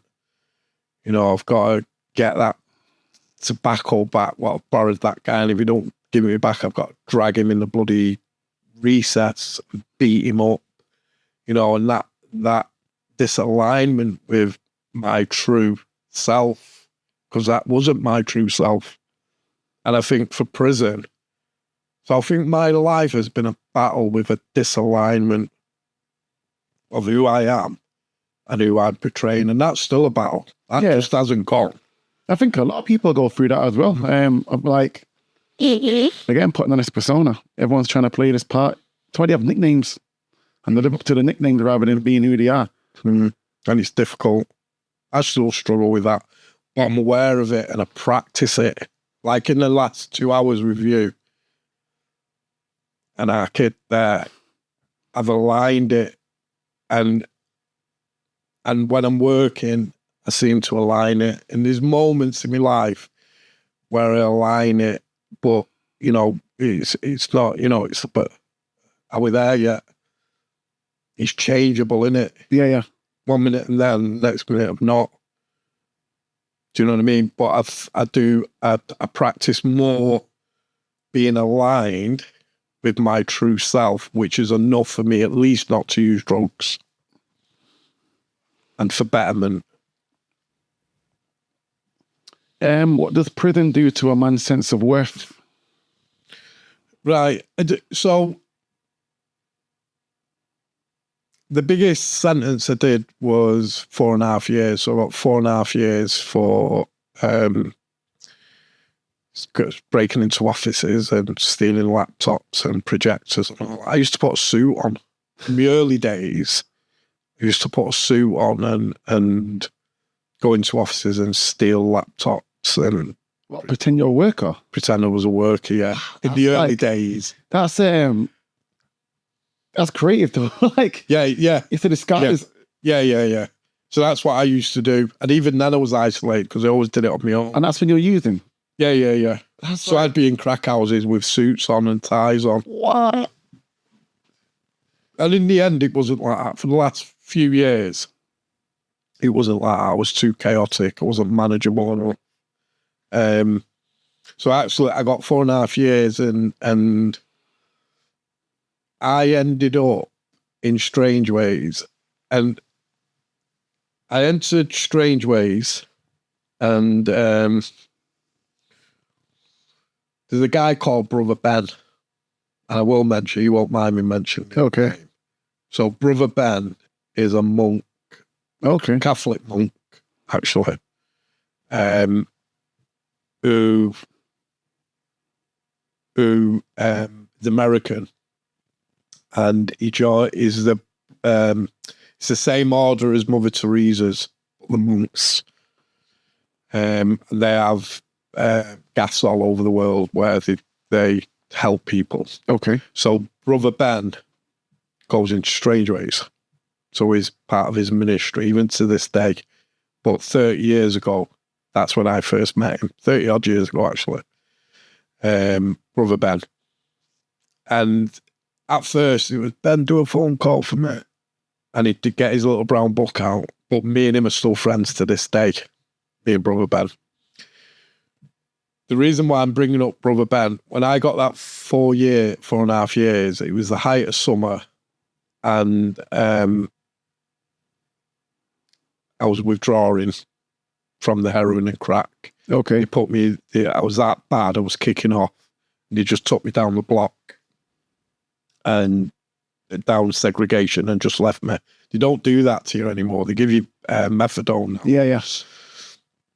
which I don't agree with. But it's still like, still getting the hit.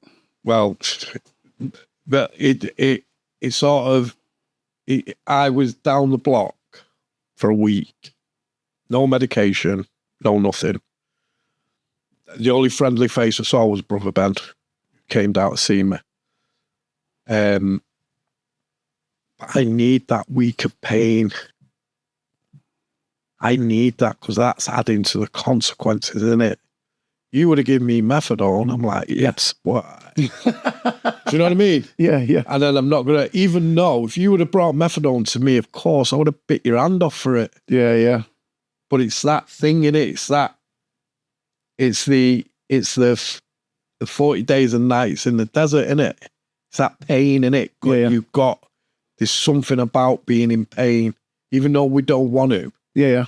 That's why I don't agree with methadone, because if that was one of the things for me, that was one of the, it's like that night when my mum wouldn't throw me out of blanket and Sarah would let me, I hated them too that night. And in hindsight, it's probably the most loving thing my mum ever did for me. By stopping you. Because if I would have went in, eating warm soup, feet up, watching Sky Sports, I would have never have experienced that. Yeah. And I help a lot of families, I see a lot of family members in the work that I do, but it's really difficult. I mean, my mum never did that to any of the other kids. And I was talking to, I think it was Brother Ben, about that.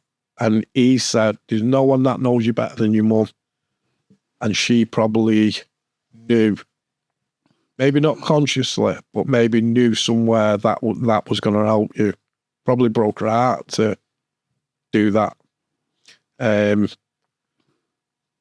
So that's why I don't agree with methadone in prisons, because it takes something. Now, don't get me wrong, and I don't want the audience to get me wrong, that, of course, I would have been screaming for methadone. I would have had it, but would it have done me any good? Yeah. In the long run. So that 4.5 year sentence, I ended up in a place called the Vern.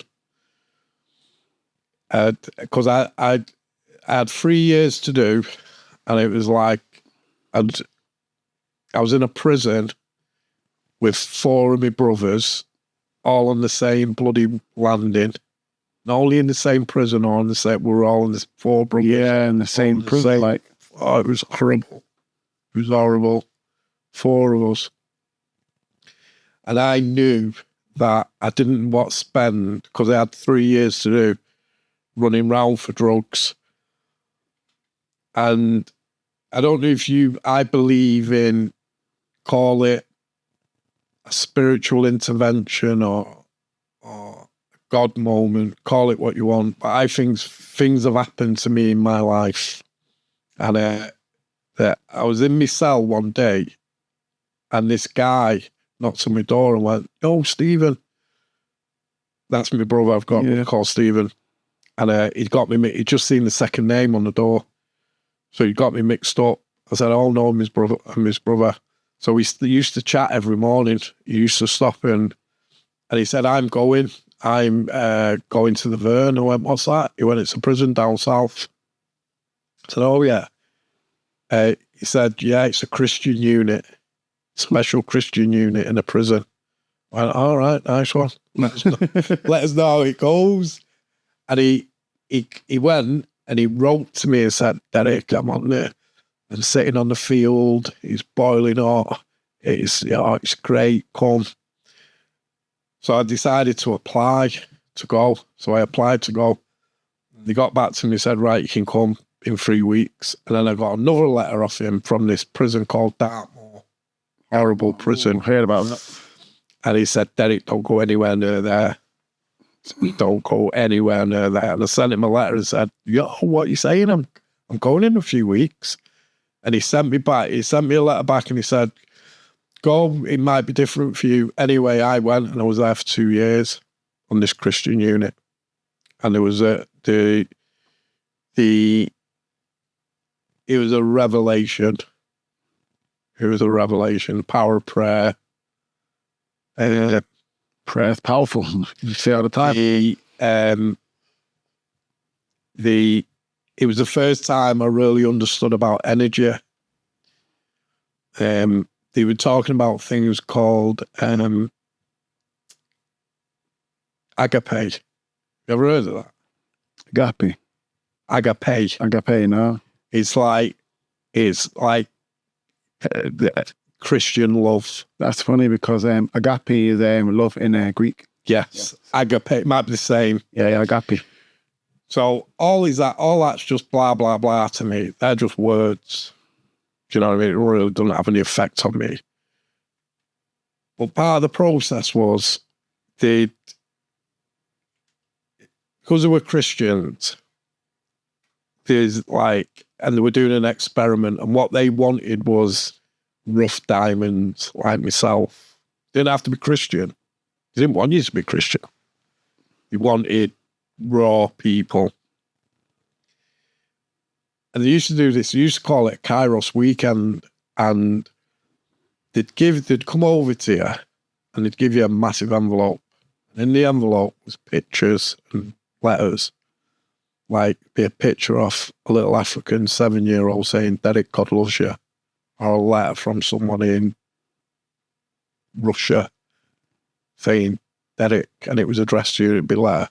And they used to stick these letters and pictures in this all around the wall. And I walked in there one night and I feel it bouncing. This energy, I don't know what it was, but where your hair stands up on the back of your neck. And they called it agape. Agape. So that energy that them physical things had created. So I learned a lot. And I stayed there for about 2 years till I got out. And I think that was one of them. I think it opened my eyes a lot, that. So that was like 1999, that was when I got out. I went into rehab 6 years later, and that 2 years there prepared me for rehab in a lot of ways in terms of being open-minded to the 12 steps, to the concept of God and a higher power. So I'd already had a bit of a leg up. I still used when I got out of that prison segment.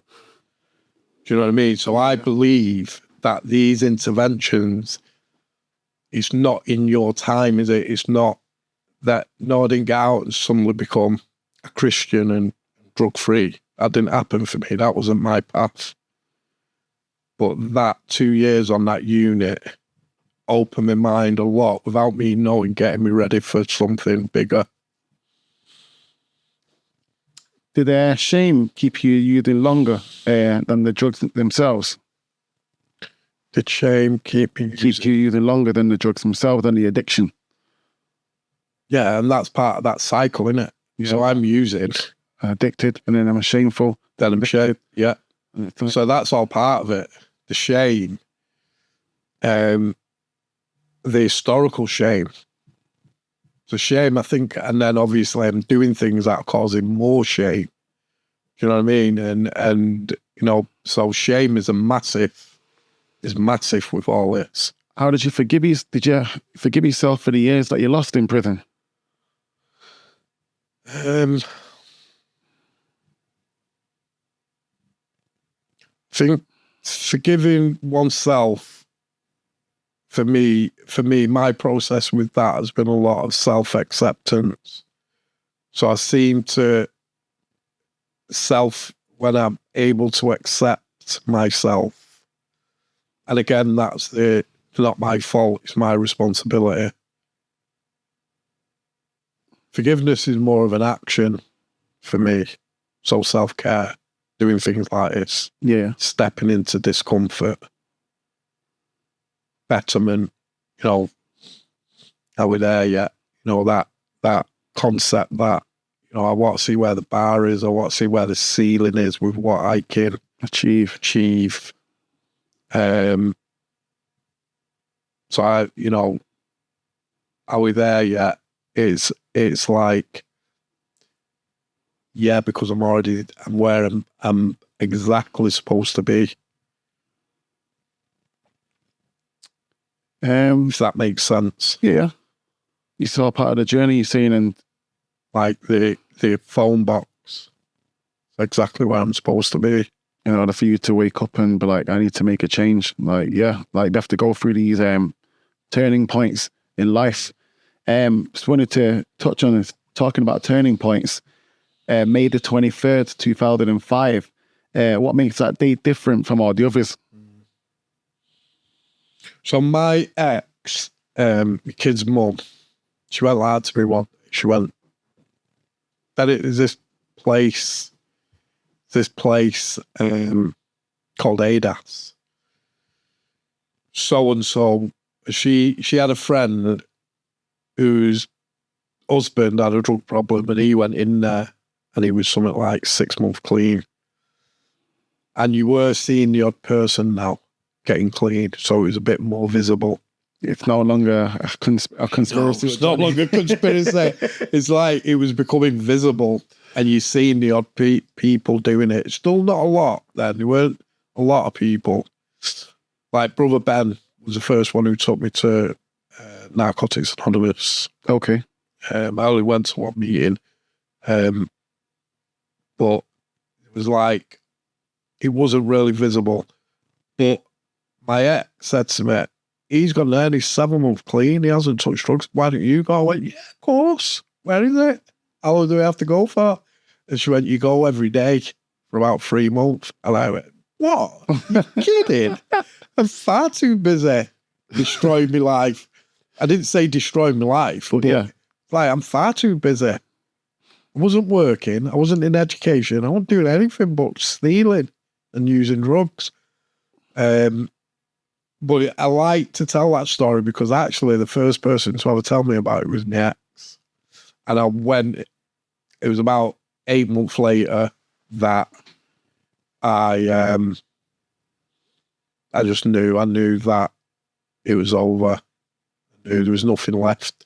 And it was one night, I'd got out strange ways again for bothering Sarah, for bothering my ex, because it was such a process, me and her finishing. It lasted years, and I just wouldn't accept it. Again, childhood trauma, abandonment. Yeah. Really difficult. And I had to get put in strange ways to leave her alone. And they were letting me out. I was getting out. They gave me £1.50. £1.50 to the bus. What did I do? I was already in for bothering my ex. What did I do with that £1.50? Did you call her? Phoned her for her to go. Told you, obviously, leave me alone. And then I walked. I didn't have anywhere to go. Didn't have any friends. Didn't have any money. Didn't have nothing. Nothing. And so I'm getting out strange ways. Where I'm going to go? To my mum's. It's the only place to go. And I remember walking past the Apollo. I had this quick save bag. Quick save. with a pair of jeans in that weren't even mine. I had nothing. And I was walking past it and I was watching cars going past. I was thinking, God, man, how do you do it? It was just such a bizarre concept of just being in a car, living your life, looking in peace. And it was like, I used to feel sorry for people having to go to work. I used to think, God, man, it's unlucky for you, isn't it? You got to get up in the morning. But it was like, God, how do you do it, man? How do you do that? Yeah. And I remember walking past the Apollo and never felt as alone. Never felt as alone and lost. And it was almost like it was nothing. It was empty. I was completely empty. And I went to my mum's and my mum was saying, "You're not staying here." And I remember wanting to ask her for a tenner to get a bag of heroin. And I remember thinking, then what? So I could never see past that. So yeah, get a tenner for a bag of heroin. Yeah. That'll last until I get the heroin, and then it's like down again. Yeah. Do you know what I mean? But this time it's like, then what? Then what, Derek? And so I went into rehab on the 23rd of May. Walking into rehab, was it fear or relief? A bit of both. But it was back then, the rehab, ADAS it was called. And I think it was a bit, I felt safe. I just got out of prison, so I didn't have a drug habit. I wasn't physically addicted. Just had that strong, but I felt safe. And from when I crossed over that threshold on May the 23rd, 2005, I've never used anything since. And from that moment of I've never committed a crime since, never had a fight since. So some serious voodoo went on in that place. I'm using the word voodoo as a bit of a throwaway comment. Yeah. I get it. Something serious changed in you because you've not gone back. And obviously I was clueless about life. I was 38 years old, clueless about life, clueless, And on the third day, they challenged me. They challenged me severely. When I say challenge me, and this is the thing in a fixed paradigm, and in there, they shifted a lot of the internal beliefs that I had. They shifted it, and they challenged me, and I was upset, didn't like it, and I went outside. I was lying on the settee, and the counsellor came out. "So were you?" And I looked up. "I don't think I can do this." You know what he said? "Fuck off then." He went, "Fuck off then." And in that moment, it was like, oh my God, man. Fucking hell. That's like the first healthy, like, God, if you go, Then go. you've done that. You've done It's it. not him. And it was a quick dose of responsibility that day. Yeah, like, you've got to do this. No one's going to do it for you. If you're going to leave, then leave. Like, we're not going to stop you. Steve P, who's called that counsellor, he won't mind me saying. Steve P. Still in touch with him now. Good, man. That's good. Amazing. Good, man. Shout out to Steve, man, for the work that he done. He was amazing. Was it harder getting clean or staying clean? Well, it's thinking it. We can all stop. Anyone can stop using. Yeah. The hard bit is stay and stop. Yeah. So it was it, and that's the thing, innit? It's a concept of what, when we're talking about this stuff, what is hard, and it's like you turn it on its head. And for me, it's not using drugs that's hard. That's the wrong language to use. What's hard is life. Yeah. Real life. Yeah. for anybody, Yeah. because life is hard. This is it. Do you know what I mean? Life, the Buddhists say it, don't they? Their first noble truths. Life is difficult, life is suffering, and it's like, right. And it's almost like as an addict, I'm opting out of that. Everyone else can have that. That's not for me. Yeah. Which, like I said before, that's all well and good, but there's going to be serious consequences to that. That's something you keep mentioning, which I'll take from that today. Consequences. And it's like, yeah, it's right. And it's, and so that the first sort of acceptance isn't not taking drugs that's hard. That's the wrong language. What's hard is life. Taking responsibility. I had to go to, I might be skipping on a bit. We can go back to talking about rehab and that process, but I had to go to bloody Stockport College at the age of 39 because someone suggested, right, Derek, you're clean. Why don't you go to college? It'll help you. Just stay busy. And they signed me up for a health and social care level 1. And I remember on the 192 bus going to Stockport College, probably one of the most hardest things I've ever done. Yeah, you did it. And and I remember the second I turned up for my first week, and again, the universe, God, steps in at the most unusual. And I remember I was in a recovery house then, because I didn't know how to live. I never had my own house. I remember when my ex, and I think this is all relevant to the story, Jermaine. Yeah. I remember when my ex, when we were in about a few years before I got clean, she tried her best and she wanted rid of me. It was too insane. And she rented me a house, a terraced house. I didn't know what was going on. She just said, right, you're living here now. And she gave me some stuff and I had 3 plates. And I ate off them 3 plates, right? And them 3 plates were in the sink for about 3 months. Wow. I didn't know. Didn't know how to do anything. I didn't know. Obviously, I physically know how to go to the sink and wash pots. Of course I do. Yeah.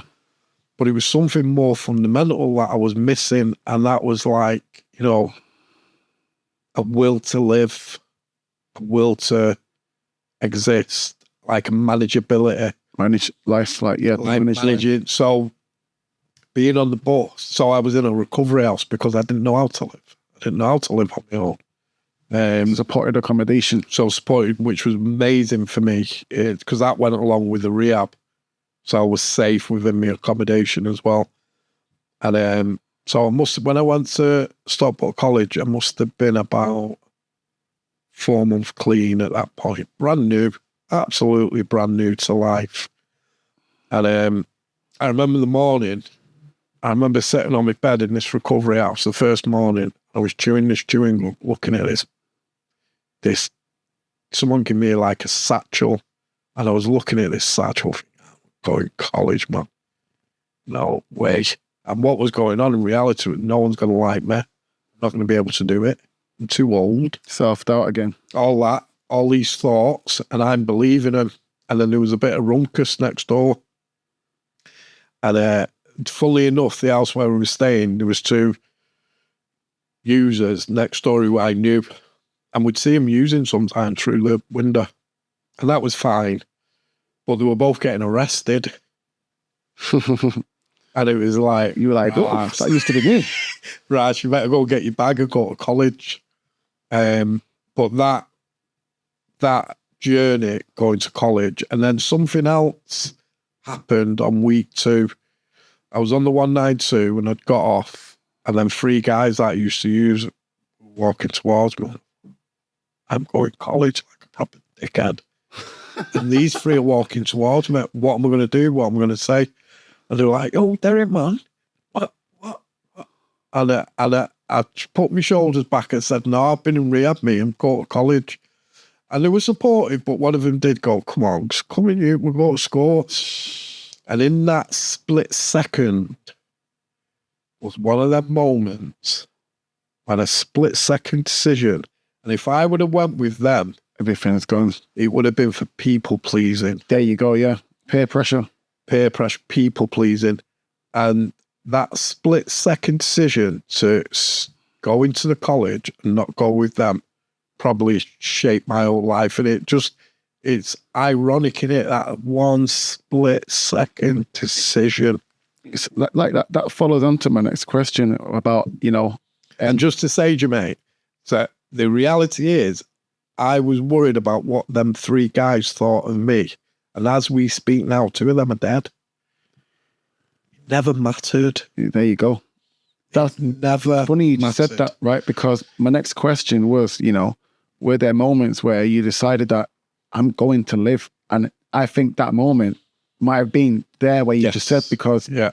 2, like you said, 2 of them guys are dead now. And it's They're like, dead. wow, Yeah. that could have been you. It was like, I'm going to live. Yeah. Yeah. And it's not even a case, and this is where the trust comes in, innit? Because for my first few years, I didn't have any money. I was volunteering because it was suggested. But for a lot of the first 2 years, I was just copying people. I was that vulnerable. And I think going into rehab, I was that vulnerable and pliable as well, like a blank sheet. And as soon as I got into that environment and like people are clean and people go to college and I adapted very quickly to that because I was surrounded by people who were doing it. So the same vulnerability, just a different environment. So for the first, it wasn't so much as, no, I'm going to go into college because I want life, because I don't know what life is. I don't know what the future holds. And I think this is where a lot of people can relapse, because a lot of it for me was just trust, trusting that it's going to be all right, getting that college, as difficult as it is. Health and social care, level 1. Yeah. Did learning about others help you to learn about yourself? Oh God, yeah. That's like what do you call that? There's a name for it, but that's like, the more I learn about myself, the more I know others. Yeah. The more I know others, the more I know about myself. So it works both ways. But yeah, that was my health and social care. And that addict mentality kicked in of, right, what do you need from me? Right, I'm going to do it. So I turned up for using. So that same mentality was used for things like college, because I got 100% attendance, like I did with using. You got addictive personality. So yeah, that did become my new. So doing assignments, and then I studied them for 10 years after that. After that year of health and social care, and like, I think I came second to the top of the class in terms of my assignments. And that was a revelation. I didn't know that was in me. I didn't know I had that type of... Well done, man. Yeah, and it's not an intelligence either. Some people think that, and I'm not saying it doesn't take a level of, obviously you got to have your English and there's computers now and stuff. But it wasn't an intelligence. It wasn't an intelligence. It was more the absolute willingness. Just tell me what you want, and I'm just going to do it. Yeah. In terms of the assignments, and that's what I did for 10 years. That's good, man. Well done to you, man. Training of the therapist next. Yeah. Did your past become your strength? It's funny, it's, and a lot of people go down that route of get clean and you become a therapist or you become a worker. And it's amazing. And it was almost like, at the time, I got a job after 2 years. So I was volunteering on something called a RAMP. RAMP? Yeah, so the RAMP Reduction and Motivation Program. Okay. So it was a group then. The reason why they started it, obviously this 21 years ago, was the Rehab, ADAS. It was very small then. only a couple of staff members. It's massive now. It's like, I've only just stopped working for a few months ago. I worked for it for 20 years. Oh, wow. In terms of my day job. So there's like 200 staff now. Then it was only about 6 or 7 staff. And the ramp, because people were coming, because it was an abstinence-based program, you had to be abstinent to go in. You had to be completely drug-free, no methadone, nothing, to go in the rehab side of things. But because people were coming who weren't, they were pushed. A lot of people got turned away. So they started this group called the Ramp Group for people who were still using. So there was only one group and it had only just started. And I volunteered. That was my first volunteering position. Because when I volunteered, when they said I could volunteer, you know, this is like my first. I remember turning up with me shirt buttoned up, turned up, and I was like, right, watch it. And they passed me a book with a ruler and a pen, and they said, right, draw lines for the signing in. No, for people to sign in, needed lines, and that was my first job. Just putting lines, drawing lines, yeah, but I did it perfectly. Do you feel like that was a test? No, you know, they could have easily just bought paper that already got lines in it. Yeah. Well, it's a test, and it's to see your motivation, see whether you're willing. You can follow instructions and, you know, commit to the job. Yeah, and that was my first thing. But so then I volunteered on the ramp, and I got a job about a year and a half later. So I was on benefits for a year and a half. First time on benefits. First ID. My first piece of ID was provisional license. No, a national insurance card. Oh wow! And I remember staring at it, and then it was a bank card. Then it was a provisional, and over the years that's obviously changed. Yeah. Now it's bloody mortgage payments. Now I'm sick of seeing my bloody name. But then it was like just an amazement. You know, and it's crazy, isn't it? At the age of 38, your first bit of ID. And you're like, is that me? Like, I'm someone now. Is that what it felt? Yeah. What? Yeah. So that was a process. But the ramp, so I was employed on the ramp and I got my first job. And then I was still, did health and social care, and then I did a substance misuse. Then I did a level 2 counselling, then a level 3 counselling. So when you become a counsellor, you do it in stages. So you don't just takes about 3.5 years, but you don't do it in one go. You do it in stages, level 2, 3 and 4, and higher if you want. So I've always studied alongside my work. So when I qualified as a counsellor, I'd already been working a couple of years on the ramp, and then ADAS said to me, it's called ACORN now, but ADAS said to me, right, you can have a job they wanted me to do the rehab side of counselling. That makes sense? Yeah.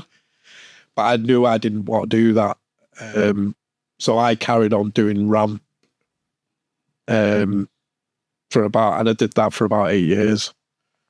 So I never used my qualification for my day job, but I did start a private practice about 15 years ago, which I still do. You then trained at the training as a teacher. Yeah. Why are you there passing knowledge on so important to you? Well, so it was about 12, 13 years ago that I had this idea, and it was just an idea of, why don't we do some training at Acorn? And it was growing then. It changed its name and it was growing more. Why don't we do some training? And it took a few years. I'll cut a long story short. It took a few years, and they eventually said, go on and let's see what you can do, but you'll need to do a teacher training course. So I signed up for a level 5 at Stockport College and started this training academy. And I've done that. I did that I managed this academy, and I've only just recently left. So that's why I did the teacher training. And Yeah, of course, you know, subconsciously or consciously, I just know how important education was. It just did. It ticked so many boxes at that stage of my life, like something to do, some esteem when I completed an assignment, the massive esteem I got when I completed the full course, meeting people. So it did a lot for my social skills, you know, talking. I didn't know Communication. I didn't have any, you know, education. You know, I didn't have any vocabulary. Yeah. At the time. Expanding your vocab. Yeah, I didn't have any vocabulary. You know, have you got? What time you coming? Good afternoon. Can I have a tenner? Yeah, yeah. Do you know what I mean? There was no vocabulary. It wasn't stretched enough. So I just know how important education was. And I think, because again, you know, my journey has been, there's been pivotal moments that have been a bit weird. So when I qualified as a counsellor, work said to me, right, we want you to be a counsellor in the rehab, and we'll give you £4,000 pay rise naturally as you change the role. And I knew I didn't want to do it. No.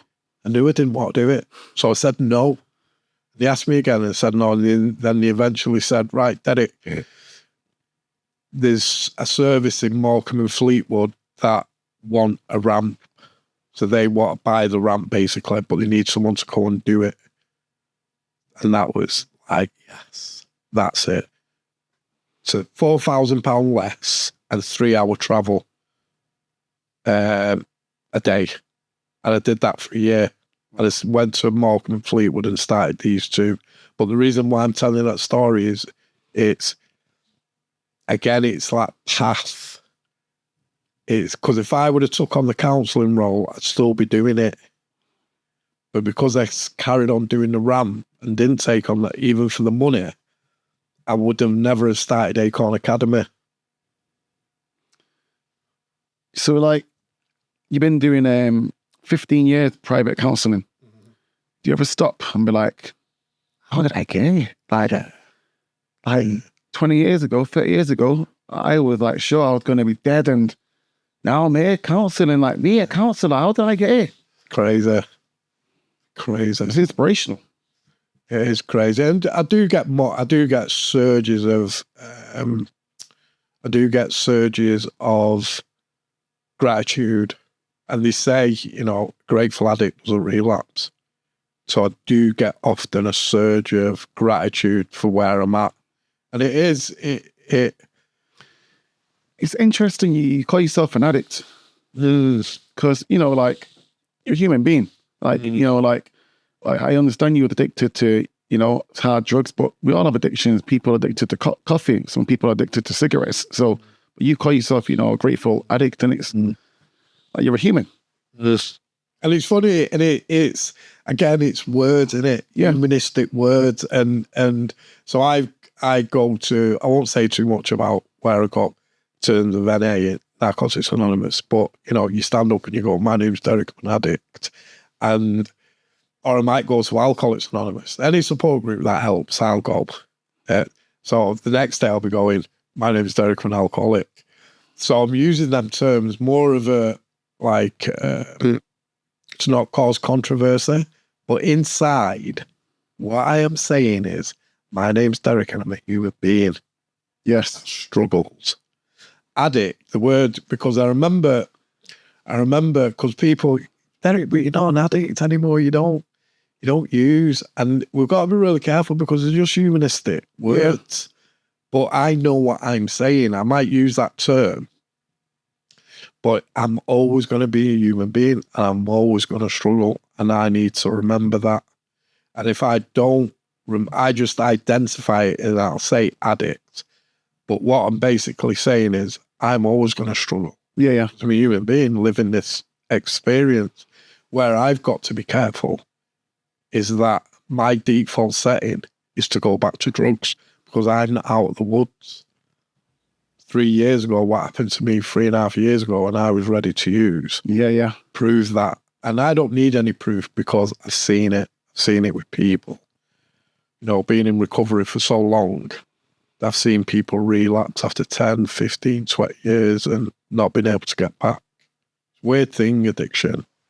Jermaine, it's weird. It's odd. It's odd stuff. It's odd. So, Derek, working at the same rehab that got you clean for 20 years, what did that mean to you spiritually and emotionally? So when I went in, obviously never had a job and didn't know how to live, and I learned a lot there just about talking was one of the main things that I learned how to do. Obviously, it was a natural process of I wasn't using because it was an abstinence-based rehab. So when I did my 4 months, it was 3 or 4 months intensive group therapy. When I'd finished that, it was like, right, do you want to come back and volunteer?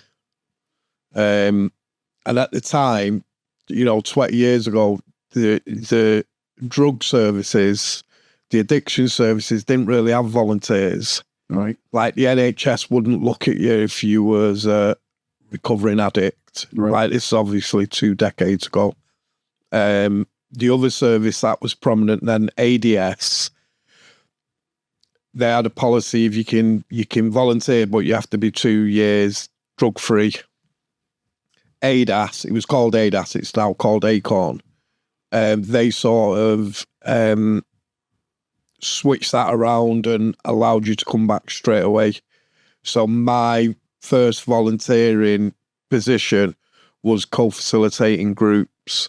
And how did that feel? It was weird, man. I remember when one of the staff passed me the phone to speak to a probation officer.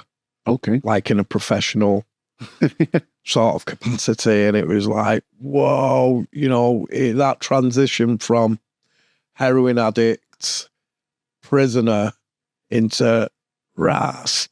And talking to a professional about a professional thing, and it felt odd. It felt really odd. Spiritually, I didn't know at the time, but that was the beginning of, you know, that concept of being productive, being manageable. Yeah. And, you know, the volunteering was absolutely crucial in that process. And also it changed my thoughts around volunteering, because I remember when someone suggested volunteering, I was like, no, I'm not working for no money. I didn't really understand what volunteering actually means and what it can give you. So I volunteered for about 1.5 years before eventually they gave me a job. 1.5 years? 1.5 years I volunteered for, because you got to remember, you know, how do you make that transition from an homeless heroin addict, prisoner with no qualifications, no experience at all, into a professional capacity? So that process for me was quite blended, and I probably needed 1.5 years really to make that transition into a paid role. Yeah. But what volunteering did for me, obviously, it filled me time up productively. You know, it allowed me to see what I was made of, really, to see what I was capable of, because no one knew. I didn't know. It was unknown then.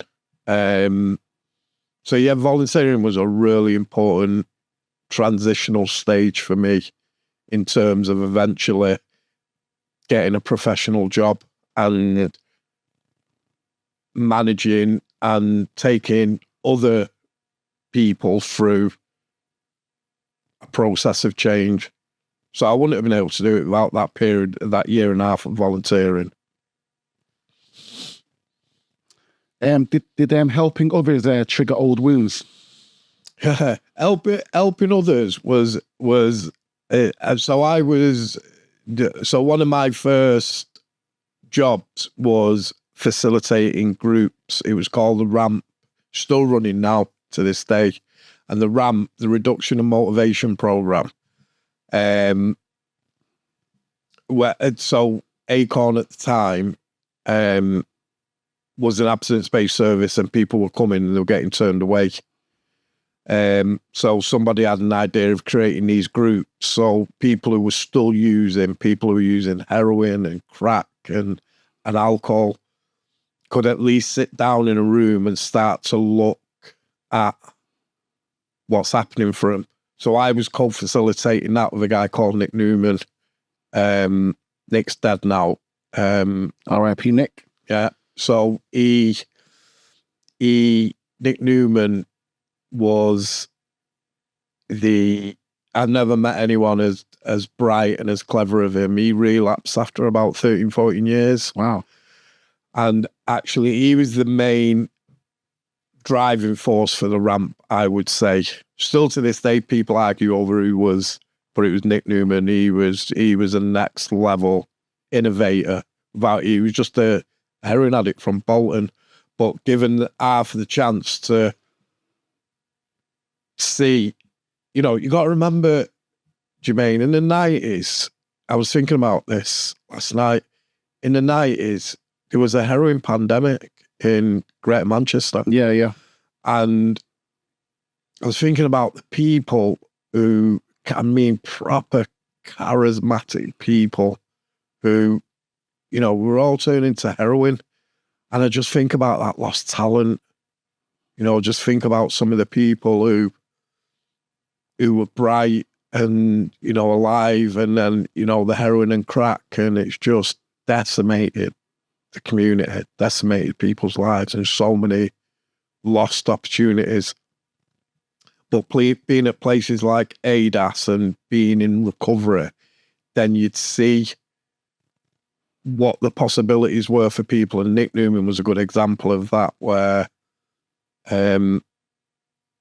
he changed, this kid, just heroin addict from Bolton, changed, in my opinion, changed the way groups are delivered in the Northwest, the way addiction is dealt with, and being one of the front runners, one of the pioneers really of a using addict, then making this transition into helping people with that potent lived experience component to it. Changed everything in the Northwest. I was there. I witnessed it, and still to this day I think his legacy. What he innovated, not just with the Ramp group, but just what was possible for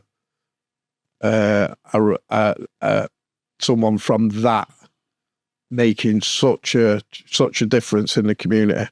So my first experience of volunteering was with Nick on the Ramp, and in answer to your question, what was that like, helping other people? Did it trigger old wounds? And I didn't crave to use until I was 7 years clean and sober. So from when I went into ADAS, that period there for 7 years, I never even had an urge. What changed after 7 years? Pain, loss.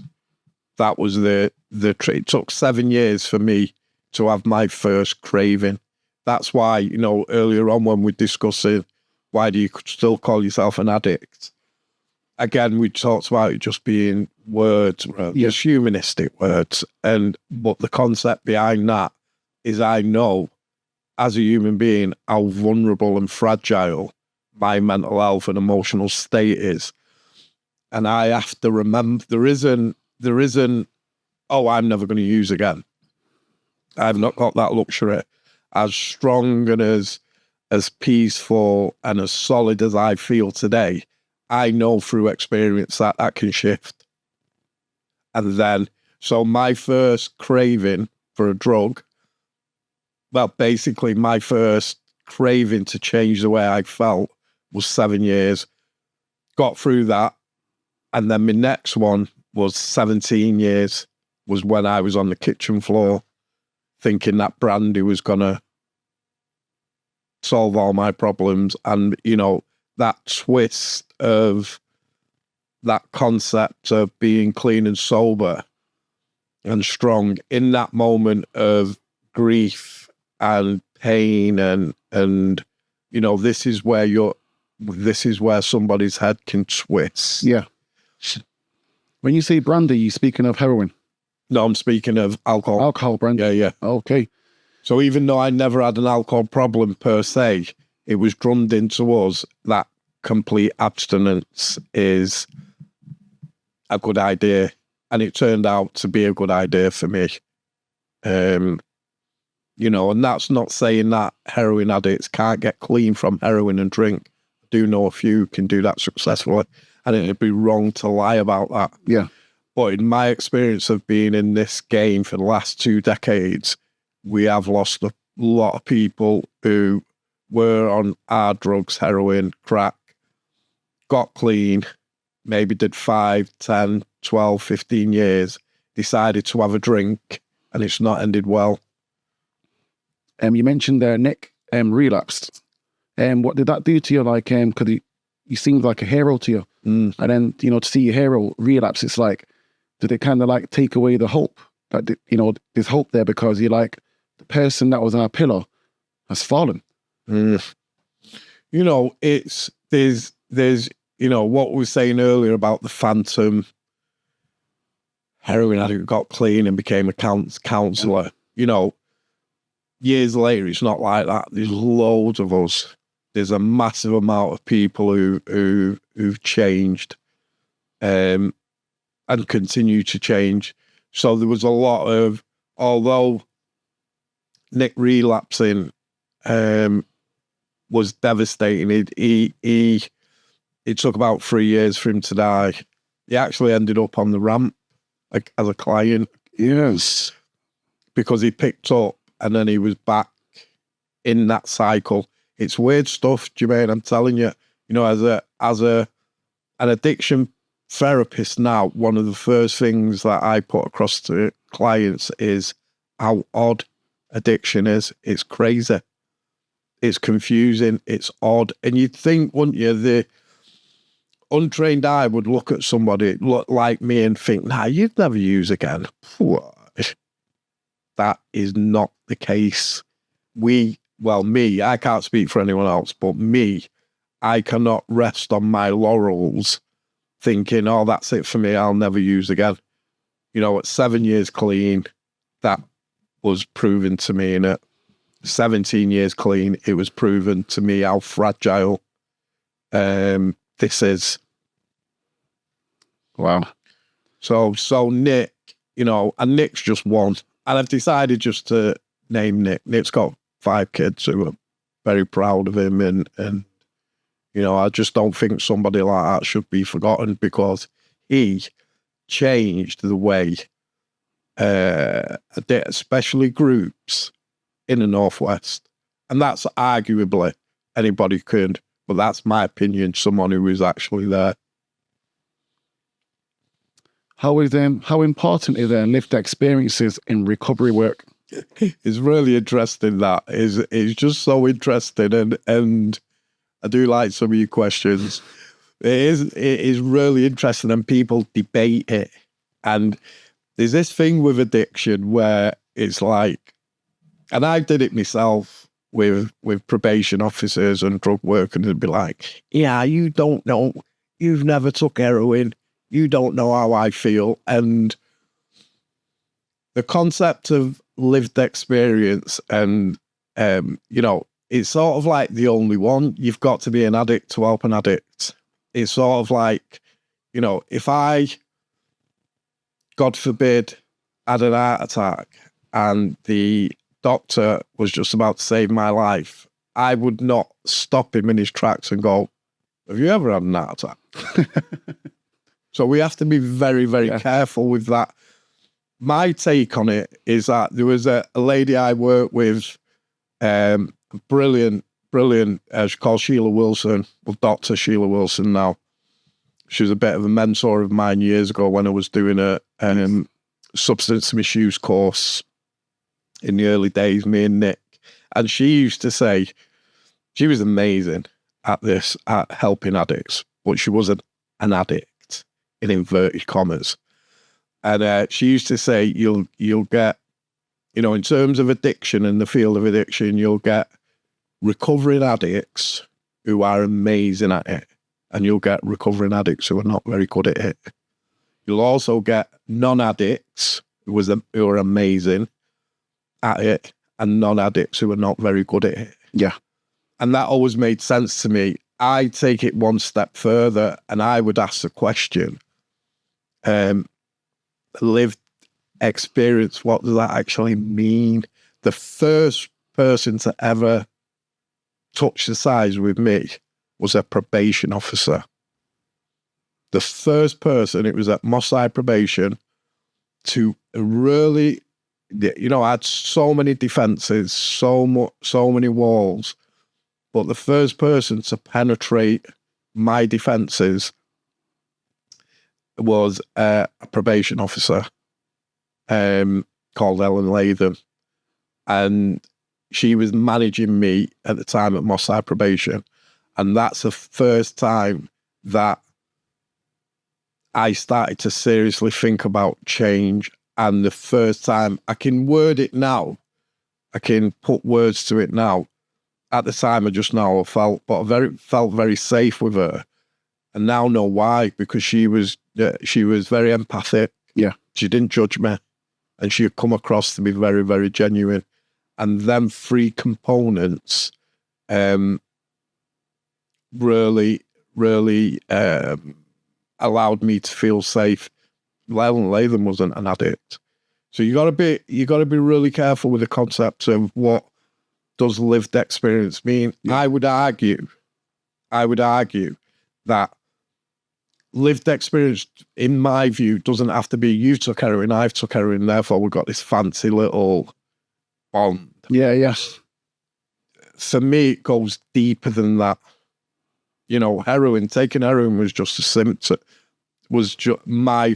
taking heroin and drugs was my perceived solution to a far deeper problem, which was my trauma, the way I looked at the world, my off-skewed beliefs. Now, I would argue that any human being has that lived experience of being in the depths, being in trauma, being scared, acting out. That isn't exclusive to addicts, whatever that means. So lived experience for me, you know, when I deliver training to, like, it might be a group of nurses or a group of police or a group of doctors or a group of therapists, and we're looking at addiction, that's one of the things that always comes up, where, because I think it's dangerous for addicts to think that you can't help me because you've never took drugs, but I think it's more dangerous that the actual worker thinks that in them terms, when really there's a massive, yeah, of course, no, I've got no empathy with taking heroin because I've never took it, but I know what it's like to be scared. Yes. I know what it's like to avoid. You know, so I think that's the real lived experience, is the deeper stuff, not the actual act of taking a drug. It's funny you say the deeper stuff. I think everyone's got their own problems. You know, you might have your counsellor, or again, like your therapist, and like, you know, they've not ever taken heroin, but they might have had a drink problem in the past. They might have had a smoking problem. They might have smoked cannabis. They might have had a problem. It's different to heroin, but it's still a problem, an addiction. And, you know, kicking any addiction is not easy. So in some way, shape or form, being honest with themselves allows them to be honest with you and help you as well, because they have to be honest. You know, like, I've never taken heroin. I've smoked cannabis in the time I've given up. That was hard. You know, when you're talking here about relapsing and so forth, and I'm like, yeah, I see, like, I'm never going back. But then, who knows? Like you said, like, you know, you can say that, but when you're in that moment of despair, you just never know. So it's being honest and real with yourself too, to say, Like, yeah, you know, it's one of them, and it's not hard. I mean, sorry, it's hard. It's easy to say that I'm not going to do it, but who knows? Who knows? Like, and that was my vice. So, you know, that's what I know. Things get really, really tough in life for me. You know, God forbid it don't. But, you know, it might be a case where I'm like, cannabis will help this because I know it'll help it. And I get where you're coming from, where it's like, it's what you know, and, you know, but you have to be honest and real with yourself, because we've all had it. I've never had a drinking problem, but a lot of people do. And a lot of people have drinking problems and they're in denial. I only have one bottle every night. To me, that's a drinking problem. Might not be on a crazy scale, but it's still a problem. And it's just being honest with yourself. Of course. And that's the thing in it. And I'm not you know, I'm not really got a thick skin, me. And so I do want to really reinforce the fact of human beings are so complex. We have different beliefs, we have different perceptions. And I can only come from my perceptional stuff. I'm not, you know, it's like if you was to ask me what is addiction, I genuinely, and I advertise as an addiction specialist, I don't know what addiction is. And I have to come from that realm. Some people think it's a disease, some people think it's hereditary, some people think it's this and that. And so I might have a client who comes and they think it's a disease, but then an hour later I've got another client who thinks it's hereditary. Now I've learned that to accommodate both of these people in a real congruent, genuine way, I've had to become comfortable with I don't know. So if you think it's a disease, I'm all in.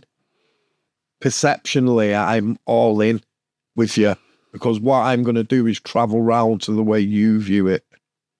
And then the next person, you think it's this, you know, and for me, I'm going to travel round and support and help you from your perception, not from my perception. And as a therapist, I've really had to get my head around that in terms of staying congruent and staying non-judgmental and, you know, having empathy.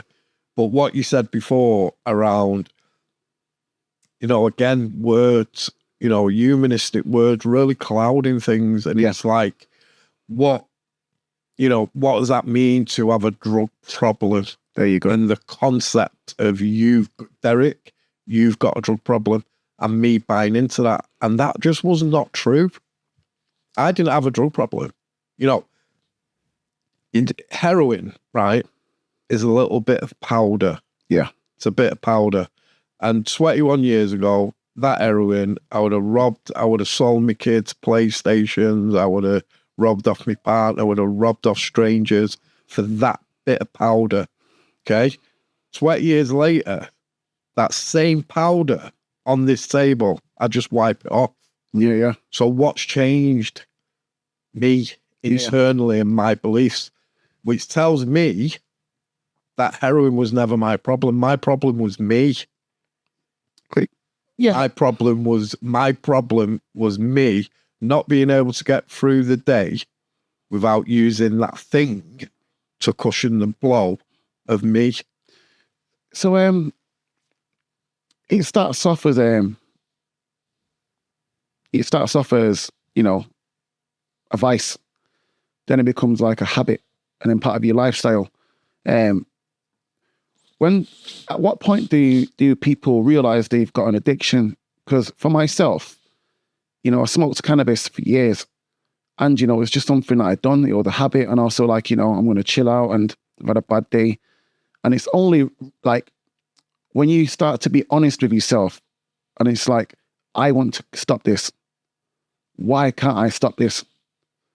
And that's when I said, you know what? I'm addicted. You say you can stop any time.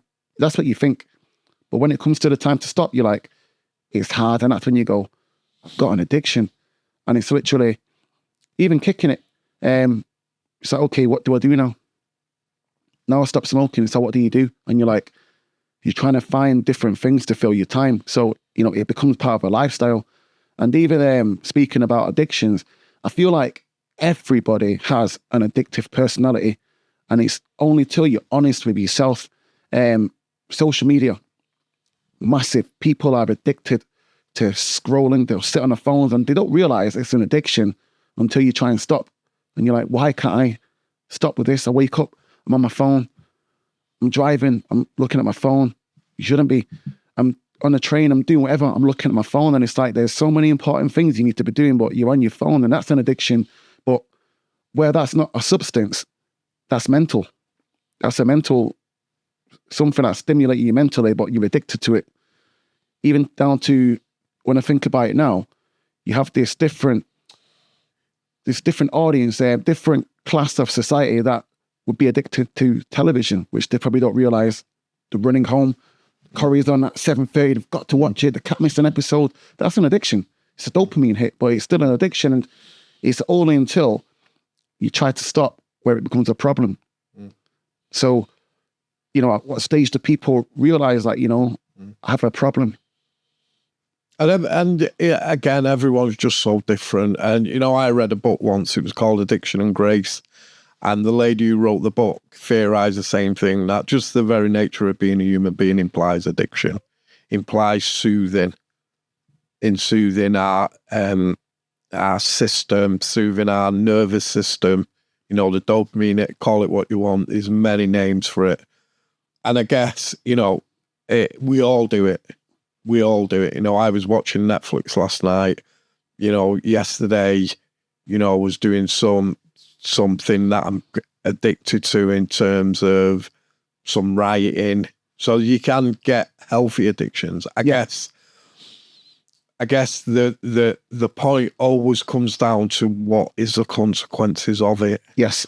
And so a lot of people can get away with it and live an amazing life. And it's not for me to tell you have a problem, but you are right in terms of you try and stop it. And what I ask professionals to do who are non-addicts, whatever that means, is think about the stuff that they can't stop doing. Like coffee. Whatever it is. Coffee is a big one that people don't realize. Mavis down the road, her biggest vice is cream cakes. Okay. Now, Mavis has got exactly the same traits as a heroin addict who's injecting in the groin.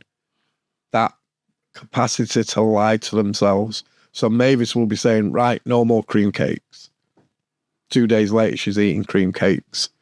So, it's for me, it's really about what are the consequences. It's A equals B. Yeah. I do that. What are the consequences of it? The other thing you was alluded to is when, at what point do people change? And you can't call it. I've known people who've hit their rock bottom at the age of 17 and they've had enough and they've done something. And I know people who are in the 60s who've continued to use drugs right from the 90s, and you don't know what's going on for them internally, but they haven't done anything about it. So there's just a lot of components, and everyone's just so different. Why do some systems still exclude people with past convictions from helping others? That's hard to answer. I know that I've got a horrendous record. And in the field that I work, working in prisons, writing programs, one of my skills is to write programs. So I wrote a 16-week program for perpetrators of domestic violence that was being delivered in Strangeways and Buckley Hall prisons. It's called the Everyday Safe program. Okay. Now, my past convictions for thievery and all that type of stuff really helped with the energy of writing that program.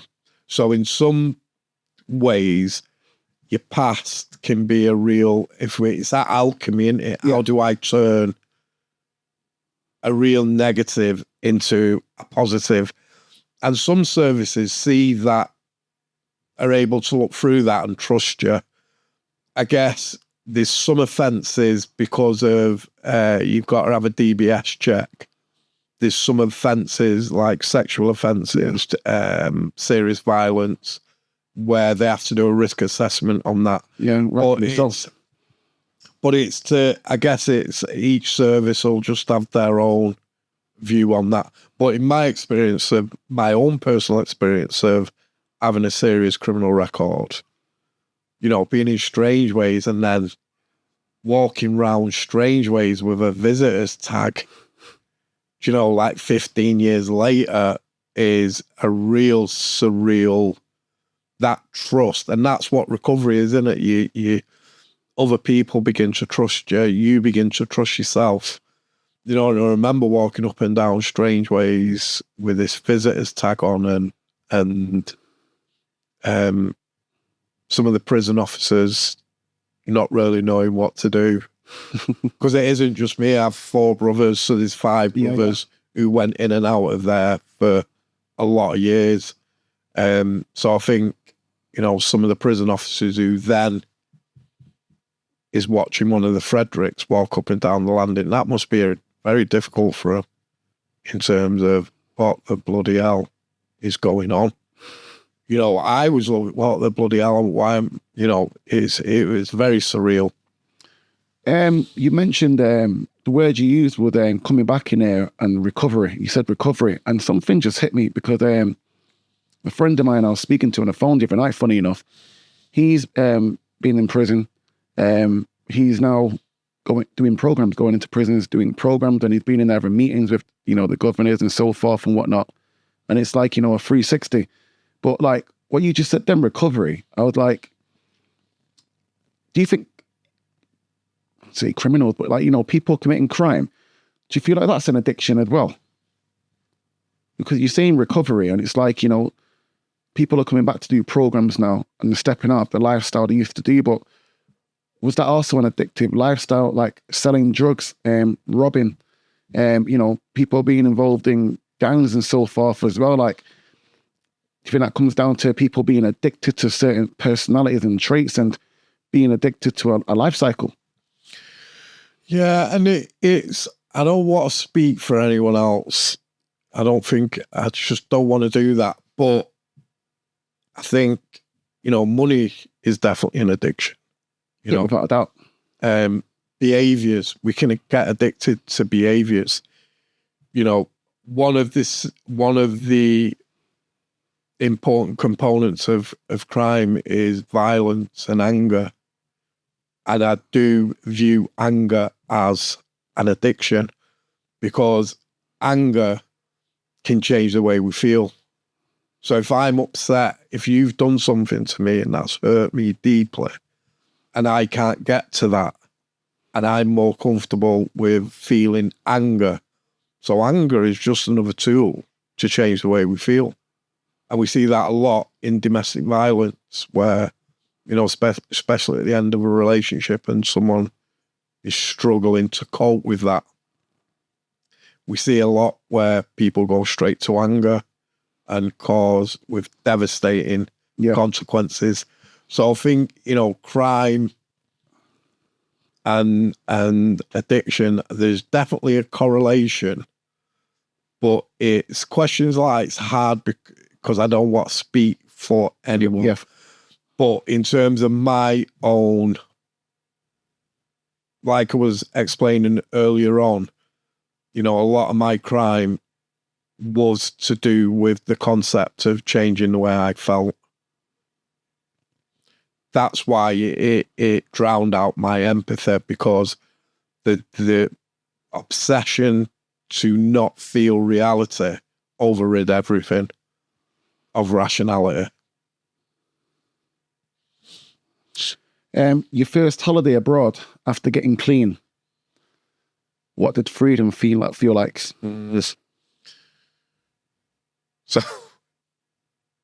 So I had I'm just thinking it took because I never had a passport, and then when I got clean and sober, I was watching people going abroad and stuff, and I knew I was going to have a problem with getting a passport because of something that happened in me using. And because I was a vulnerable addict, I met a guy, obviously mentioning no names, and I applied for a passport. And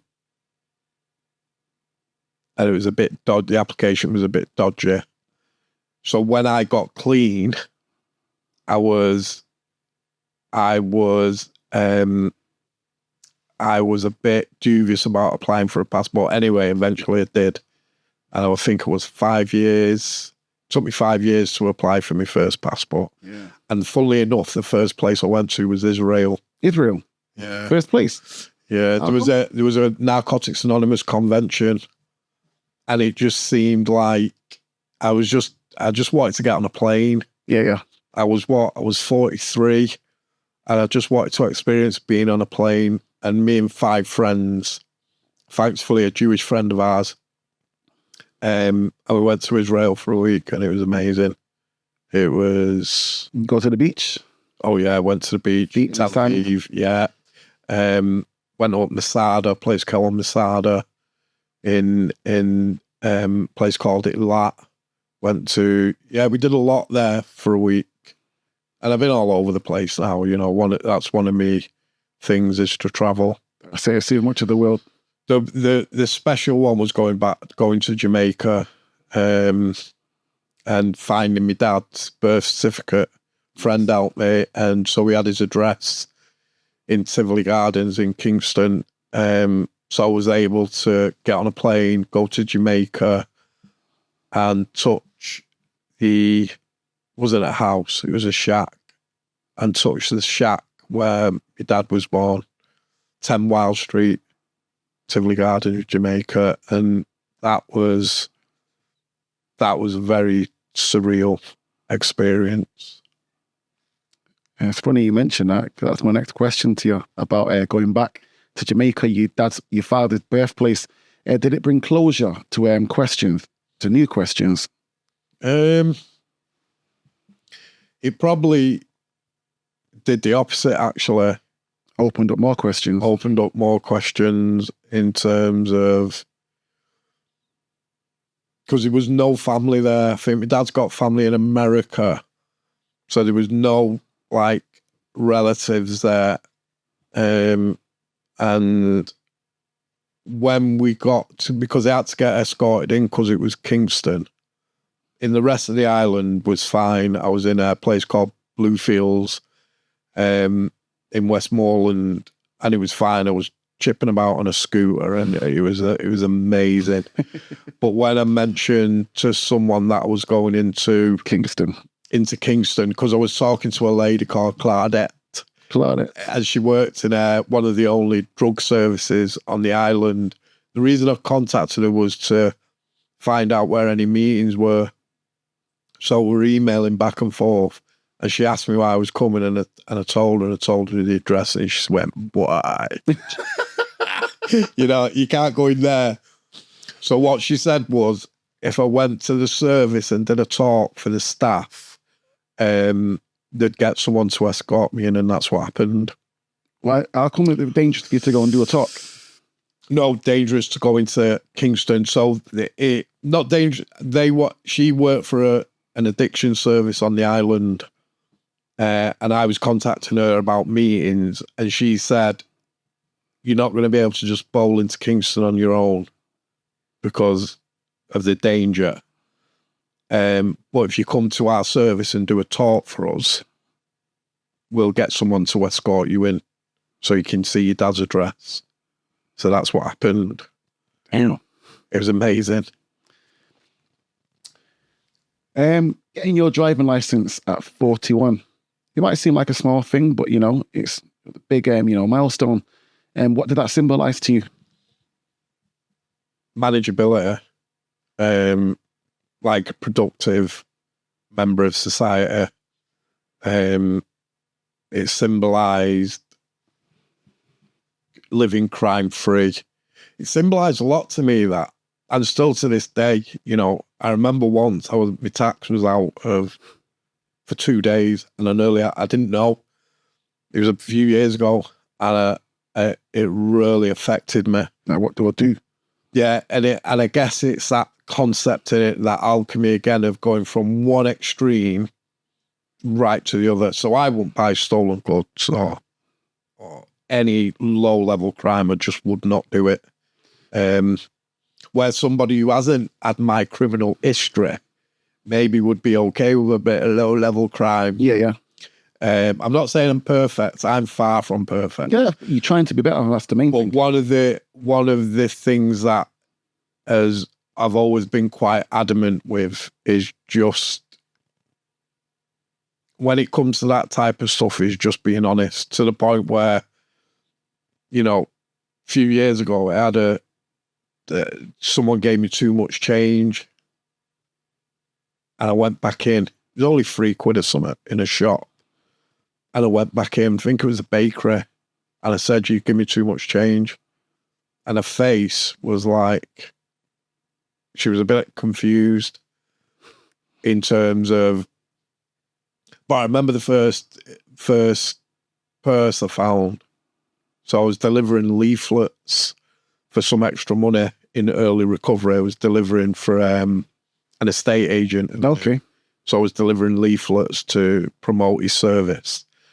And I was just going from door to door, delivering these. I must have been about 8 months clean, happy as Larry, just delivering these. And there was a purse in the driveway. And I picked it up. And obviously, you know, all the thievery that I'd done, and it's like, and it was almost like I couldn't breathe. And I knocked on the lady's door, and she's opened the door, and I've gone, "Is this yours?" I've not opened it. I've not took anything. And she was obviously very grateful. And walking away from that, I realised something, that flipping that felt good. That actually felt good, like a natural, without sounding too airy-fairy. No, it's not at all. I understand. It actually felt good. And I just thought, all that stuff I stole, you know, the impact in reality that must have been having on my psyche or my spirit. Because that's the opposite, innit? Giving it back, created this feeling. And all them years of doing the opposite of that. No wonder and that's that cycle again. The more I use, the worse I felt. The worse I felt, the more I used. Yeah. No wonder. It's energy. Everything's energy, man. Like every action of the reaction in the physical and the spiritual. But the driving license, you know, that it was just another milestone of manageability. It was just another milestone of productive member of society, really. Yeah. Getting your own home, owning your own home. Did the stability feel unfamiliar at first? Like I was talking about earlier on, you know, I think one of the basic needs, Maslow's hierarchy of needs, isn't it? You know, person's most basic need, one of them is shelter. Yeah. And obviously I was homeless when I went into rehab. So the process of me going from not being able to wash 3 plates to owning my own home and managing everything that comes with that. You know, how did that happen? And how was I able to make that alchemy again in terms of that change? And for me, it was support, especially in the first couple of years when I was highly vulnerable. I had a lot of support, you know, from the recovery house, where I lived for about 6 months, and that was 24 hours staffed. And then I was put in a flat with a service called a Dulham, and this lovely lady used to come and visit me every 2 weeks and help me. So, and she said to me, "Right, you can have this flat for 2 years. And if I was you, I'd start putting in applications now." And she'd come every 2 weeks and help me with whatever issues they had. And after 18 months, Then I got a flat in Stockport. And I was ready then to be able to run my own home and shop and pay bills and all that type of stuff. And then funnily enough, I'd already had private practice then. I had a really good credit rating. And the reason I had a good credit rating is pre getting clean, I didn't even have a bank account. So I didn't have no debt. Yeah. I wasn't that manageable to be in debt. So one of the things I've always been strict with is my budgeting. So I've always been very manageable with that. And one of the consequences of that was a good credit score. And it was about 10 years ago, my son, Sean, was 14 at the time, and his mum rang me and said, right, you bloody Sean, he needs to come and live with you. And I said to her, Sarah, I'm in a 1-bedroom flat in Stockport. And she said to me, what type of man are you? 6 weeks later, I bought that house.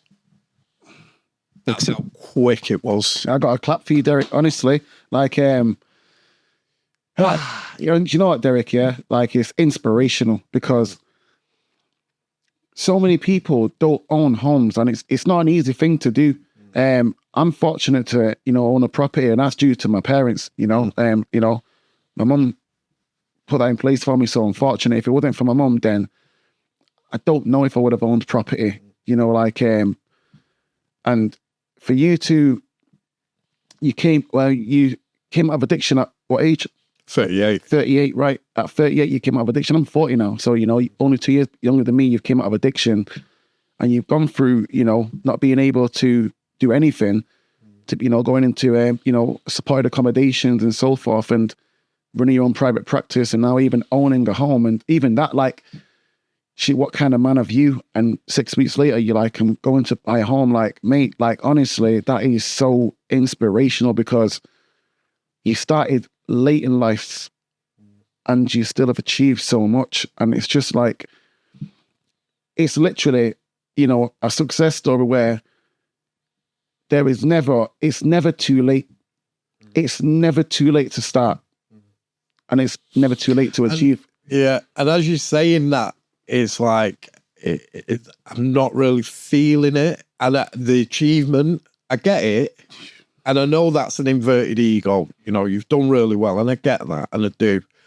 But I also, that, and I want people to sort of hear this who are thinking it's too late, because it's not. It's absolutely not too late. But this might sound strange, right? I have I studied for 10 years, but I'm not particularly academic, right? Okay, let me just, I'm not being, I want to say I'm not that strategic, I'm not that clever. And the point of what I make is that experience of buying a house, it was almost like something else was at play. Something else was stepping in. It must have been. I didn't plan to buy a house. What do you think it was? I didn't plan to buy a house. And literally within 6 weeks, I bought that house from Sarah saying that to me. And so it was like I'd saved up some money from my business account. So that was the deposit. And I bought the house off my sister's friend. It just all aligned. And it was like, I got this mortgage advisor who and it turned out his mum had an alcohol problem and died of alcoholism. Oh, sorry. And when he found out what I'd done, he I don't know, he cut 50% off the cost and just really helped me.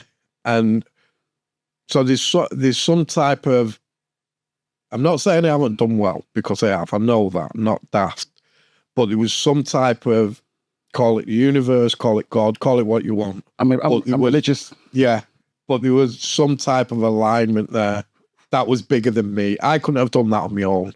No way. I'm religious. All I can say, mate, is like, like God was with you. Throughout your story, there's been loads of occasions where you've been describing things and I'm like, you know, God was with you. One of the ones that pointed out to me was picking up the person in the garden. Doing that good deed is what teaches us in the Bible. When you said you felt something from that, and I was like, I was God. I literally, I felt happy when you said that. And even this now, when you're saying you don't know how it happened, everything just aligns. God can do that when he needs to, but like, honestly, it's really inspirational, Derek. You don't understand. And I get that, and I do, and I don't want to take anything away from that, but I also want to say that, you know, I'm not that clever, so I know you are that, and I get that. You are. Derek, I do. You run your own practice, right? You run your own practice. You own your own home. You started very late in life. You've beautiful car outside. Like, you say you're not clever, but you are, because clever people, I mean, people that aren't clever don't turn things around and get to where you are. You've done a lot of studying and you've learned a lot over the years. And even here, you were speaking earlier about your vocab, about not having great vocab when you was younger. And being on this podcast, you've used a lot of big words and sophisticated words. Even when you're speaking about alchemy, a lot of people may not understand what alchemy is. And it's, you know, turning what metals into gold and so forth, you know, like a form of magic. And it's a strong word to use. You are a very clever guy, Derek, but whether you believe it or not, you are. And I take my hat off to you. Honestly, it's very inspirational. It's never too late to start in life. Like, no, it's not. It's like, I know that. I definitely know that. And like I was saying earlier on, I thought my life was over at the age of 25. There you go. Do you know what I mean? And for the audience or through anyone who's listening, you know, I guess it's that, you know, what I was saying earlier on around, you know, people in the 90s and gifted people and charismatic people who never got a chance. I'd take that even further in terms of, it's not just people who were taking heroin and crack. You know, there'll be people out there through whatever circumstance have not had the chance or the motivation or the ability, you know, to be like a therapist, you know, and I'm not being funny here, but the thing that was stopping me was me. The thing that was stopping me was me. And you know, society didn't have the boot on the back of my neck. I had a boot on the back of my own neck.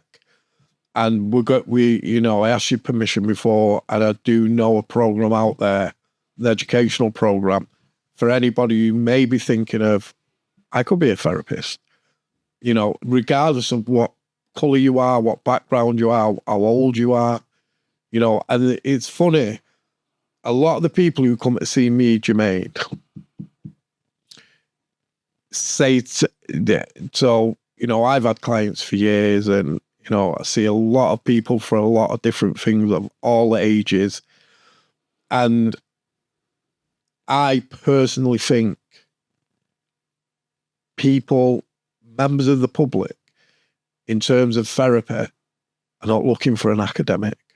What they're looking for is somebody who can connect. It's compassion. Somebody who can understand. Somebody who can just be present. Just be present, fully present within that moment. And I'm telling you now, there'll be a lot of people listening to this who may have a very private inclination that, I could do something like that. But they wouldn't share. They don't share it with anyone. Just very private. And I'm here to tell you that, why not? Why can't you? Yeah. Why can you not have a counselling practice? Why can you not? You know, who's to say you can't? If you put the work in, who's to say you can't? No, we need more people like you, Derek. I'm not even just saying that like we do. Like, inspirational and touching, really touching. Do you believe that some people are written off too early these days?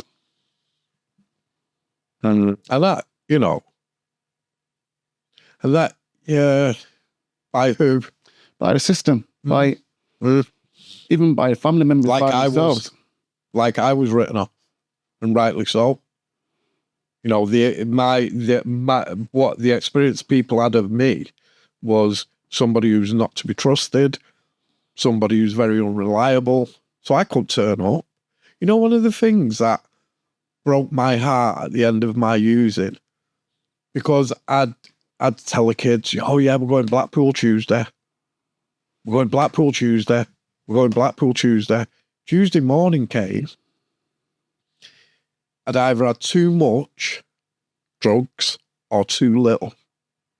So I was uncomfortable because I'd not had enough drugs, or I was uncomfortable because I'd had too much. And it was almost like, for me to turn up, the minute, the place I had to be the perfect place to turn up was so minute. And so I just didn't turn up. And in the end, one of the saddest things for me was I just give up on making arrangements because I just couldn't do it. It was almost like, yeah, I'll meet you for a coffee. I'll meet you for a coffee. Come that day, it was like I was a completely different person. Like today I've turned up. You know, one of my things is, for me, it's been very difficult the last 20 years. Very difficult. Hence, rewards. That makes sense. It's been very difficult. Go to college, go to work, doing all that stuff has been very, very difficult. Hence, all the rewards. But one thing, it's been very simple, love. It's been simple doesn't mean easy. Yeah.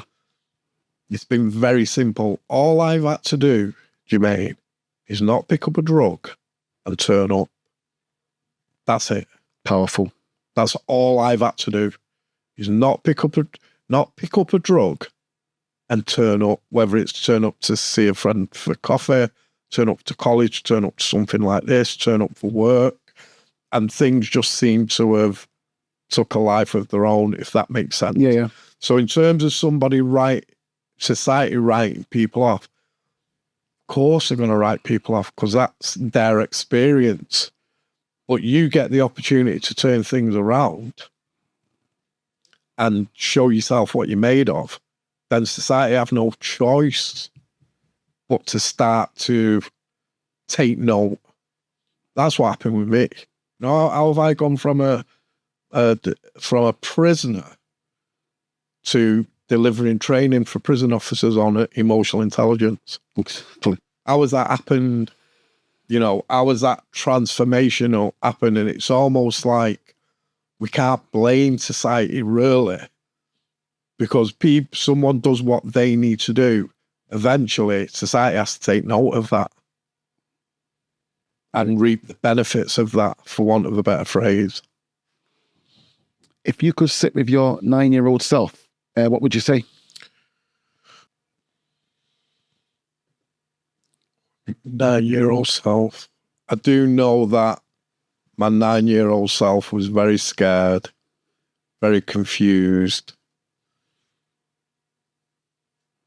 It appeared there was nobody to talk to. And I think I'd tell him, be yourself. Be yourself. Everything's going to be okay. Just be yourself. It's okay. It's all right. You feel odd. It's all right. You feel strange. He was just never comfortable with it.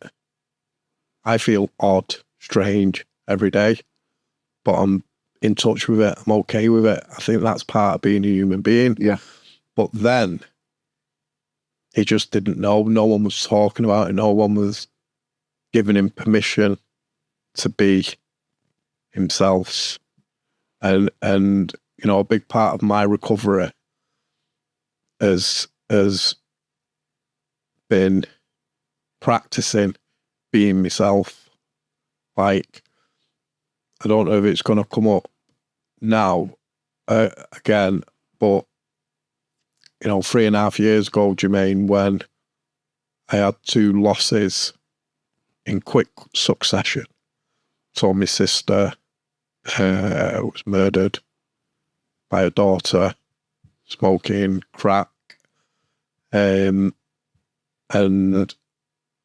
a few months after that, I went through a breakup, and then things went weird. Things went irrational. And that's when I found myself lying on the floor in the fetal position in my kitchen, thinking that brandy was okay to do. And that's when I really needed then to ask for help. And thankfully I'd built up enough of a support network over the years to tap into that help. So my 9-year-old self, it would be yourself.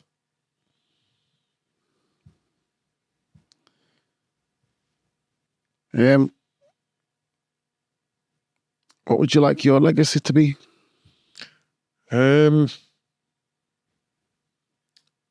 Somebody who helped people.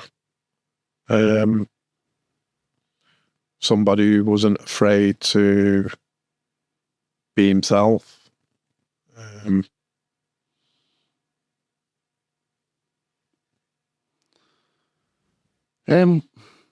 Final question is, are we there yet? That's the question we ask all the time. Are we there yet? Or is this the journey? This journey on point, or are we still ongoing? Well, it's ongoing, isn't it? You know, the journey's always ongoing. You know, it is. I just want to speak a little bit about, for the people who are out there who experience pain, experience life with all its beauty and with all its tragedy. And, 80 men commit suicide every week in the UK, 80.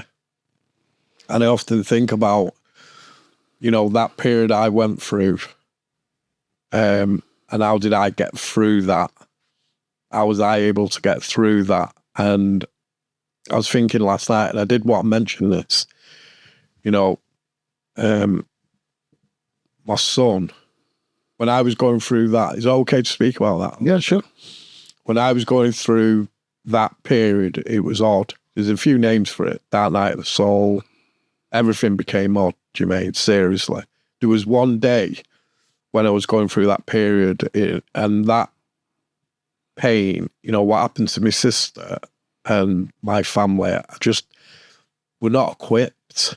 No one's equipped for that, and I'm a therapist, and there was a lot of mental health in my family, and people just weren't equipped. That affected my family more than we even know. More than we even give credit for, the way that's devastated.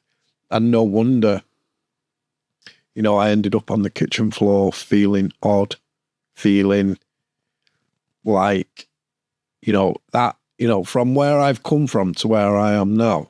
So it takes something powerful for me to use.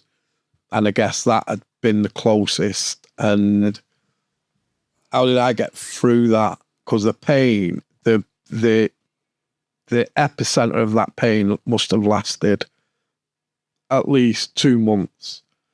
And when I was about 3 weeks in, my son, Joseph, was in Portugal on some hippie community place doing his thing. And he sent me a text and said, "Dad, how are you doing?" I thought, God, man, shit. Do I tell him how bad I am? He's off doing his thing. And he said to me 4 words, Jermaine, because I was honest with him and told him I wasn't in a good way. And he said 4 words to me. He said, "Dad, come out here." And 2 days later, I flew out to Portugal. And it was weird. I was staying in this yurt on this mad community place. And on the Sunday, he said, "Dad, we're going dancing tonight." I actually said to him, "Who are you talking to?" "I was going dancing." Anyway, I did my first ecstatic dance that night. And weird, strangest thing happened. So when that happened to me, Jermaine, it was like I was walking on a razor's edge, and it could have went either way, whether I was going to relapse or some other off-the-wall behaviours. And I felt like I was on a razor's edge balancing. When I did that dance for that first time, it was like two arms grabbed my shoulders and held me steady. Because I carried on, when I got back to Manchester, I carried on doing this big, strange dance thing. And I still do it to this day, 3 years later. You know, and it's a weird thing, isn't it? Even the concept of dance shits people up. It did me. But I can honestly say that was one of the things that held me steady until that razor's edge became more of a ledge, and I had more of a balance, and I had more steadiness. And I just want to get across to the audience of life's not over yet, is it? Life's not over for us yet. And how do we get through stuff like I had to bloody dance, for God's sake? And even today, you know, I only stay 80% of the time, because 20% of the time I get too uncomfortable, I have to leave. I imagine my mates looking through the window going, Derek, man, is this what it's come to? and my mates, my good mates who love me, you know, they take the piss and all that's a bit of a joke. But what I would say to people is, you know, allow me to be me or come to my funeral. As simple as that. Allow me to be me or come to my funeral. And it's that 9-year-old just never knew that. I didn't know I could be me. So I have a philosophy now in terms of anything that's a million miles away from the crack house, I'll give it a go. Whether that's opera, that's ballet, that's, you know, doing a podcast, that's anything that's a million miles away from that, just give it a go. So yeah, I wanted to get that story in. Appreciate you coming here today. Stories being inspirational is the word I would use. The bigger word I would. I have to say, I've had 11 people on this platform that I've interviewed, and yours is the biggest success story by far. You might not believe it. You know, I've had people on there that, you know, very, very successful, you know, own businesses and multiple businesses and for careers in music and all kinds of stuff. But your journey is why I started doing this show. Really started doing this show. It was to highlight, you know, everyday people that are on their own journey and have a real success story. And your story is exactly why I wanted to do this show. It's really touching. It's hit me in so many places. Got me shaking at sometimes.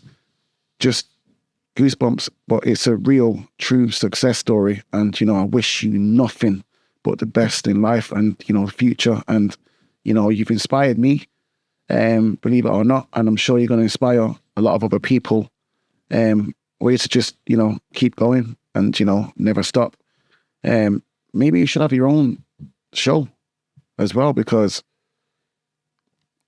the way you open up and share, it inspires and it touches people, and there's no filter. You're not afraid to show people the depths, and that's what people need. Like we were saying before, you know, how do you help somebody? And it's being honest and real. But I think, you know, something you should think about down the line as well, having your own talk show, because you could help a lot of people, Derek, and even the people that you could speak to on the show, maybe the people that need to help. And it's literally just a therapy session. That's kind of what this is, like a therapy session, you know. So again, thank you for coming on. Cool, man. Thanks so much. Thank you. Thanks for having me. No, it's been amazing. It has. It has. Cool. Again, people, if you enjoy this show, which I'm sure you did, please, you know, like, share, comment, and subscribe. Tell us what you like about the episode. You know, if there's any people you recommend to come on the show, then please do. Also, we have memberships on our channel now as well, so you can sign up to become a member. Members get early access to episodes. They also get the opportunity to join us in the studio as well, live when we're doing the shows, and also get the opportunity to view the shows live when they're being recorded as well. So check out the memberships. But again, don't forget to like, share, comment, and subscribe. Thank you for tuning in. Wait.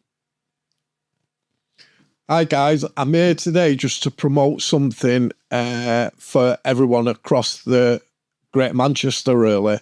So I want to talk about a wonderful program called the Combination Learning Program.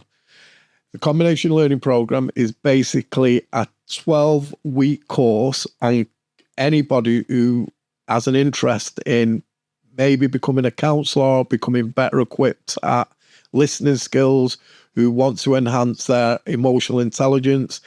The Combination Learning Program is the beginning of becoming a counsellor. It's 12 weeks. It's the counselling concepts. There is courses after that could lead you into being a fully qualified counsellor, but this is the beginning one. It is free of charge. I've witnessed thousands of people go through this program who are now fully qualified counsellors. It is aimed predominantly at people in low wage or who are on benefits. So like I said, you can get it completely free of charge. And it's amazing. It actually is amazing. There's a wonderful set of tutors and volunteers who deliver it. The next round of training will be in April and then September, so they run all year round.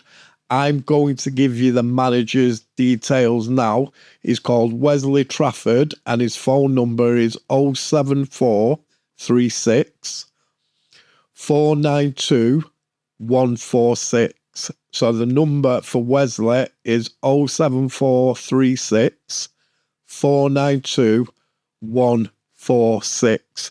If you're interested, or even if you're just a bit curious, and it is, the people who I've seen go through it are people who've maybe had addiction issues, maybe had mental health issues, maybe been off work because of illness, maybe just you're at a stage in your life where you're thinking, what's next for me?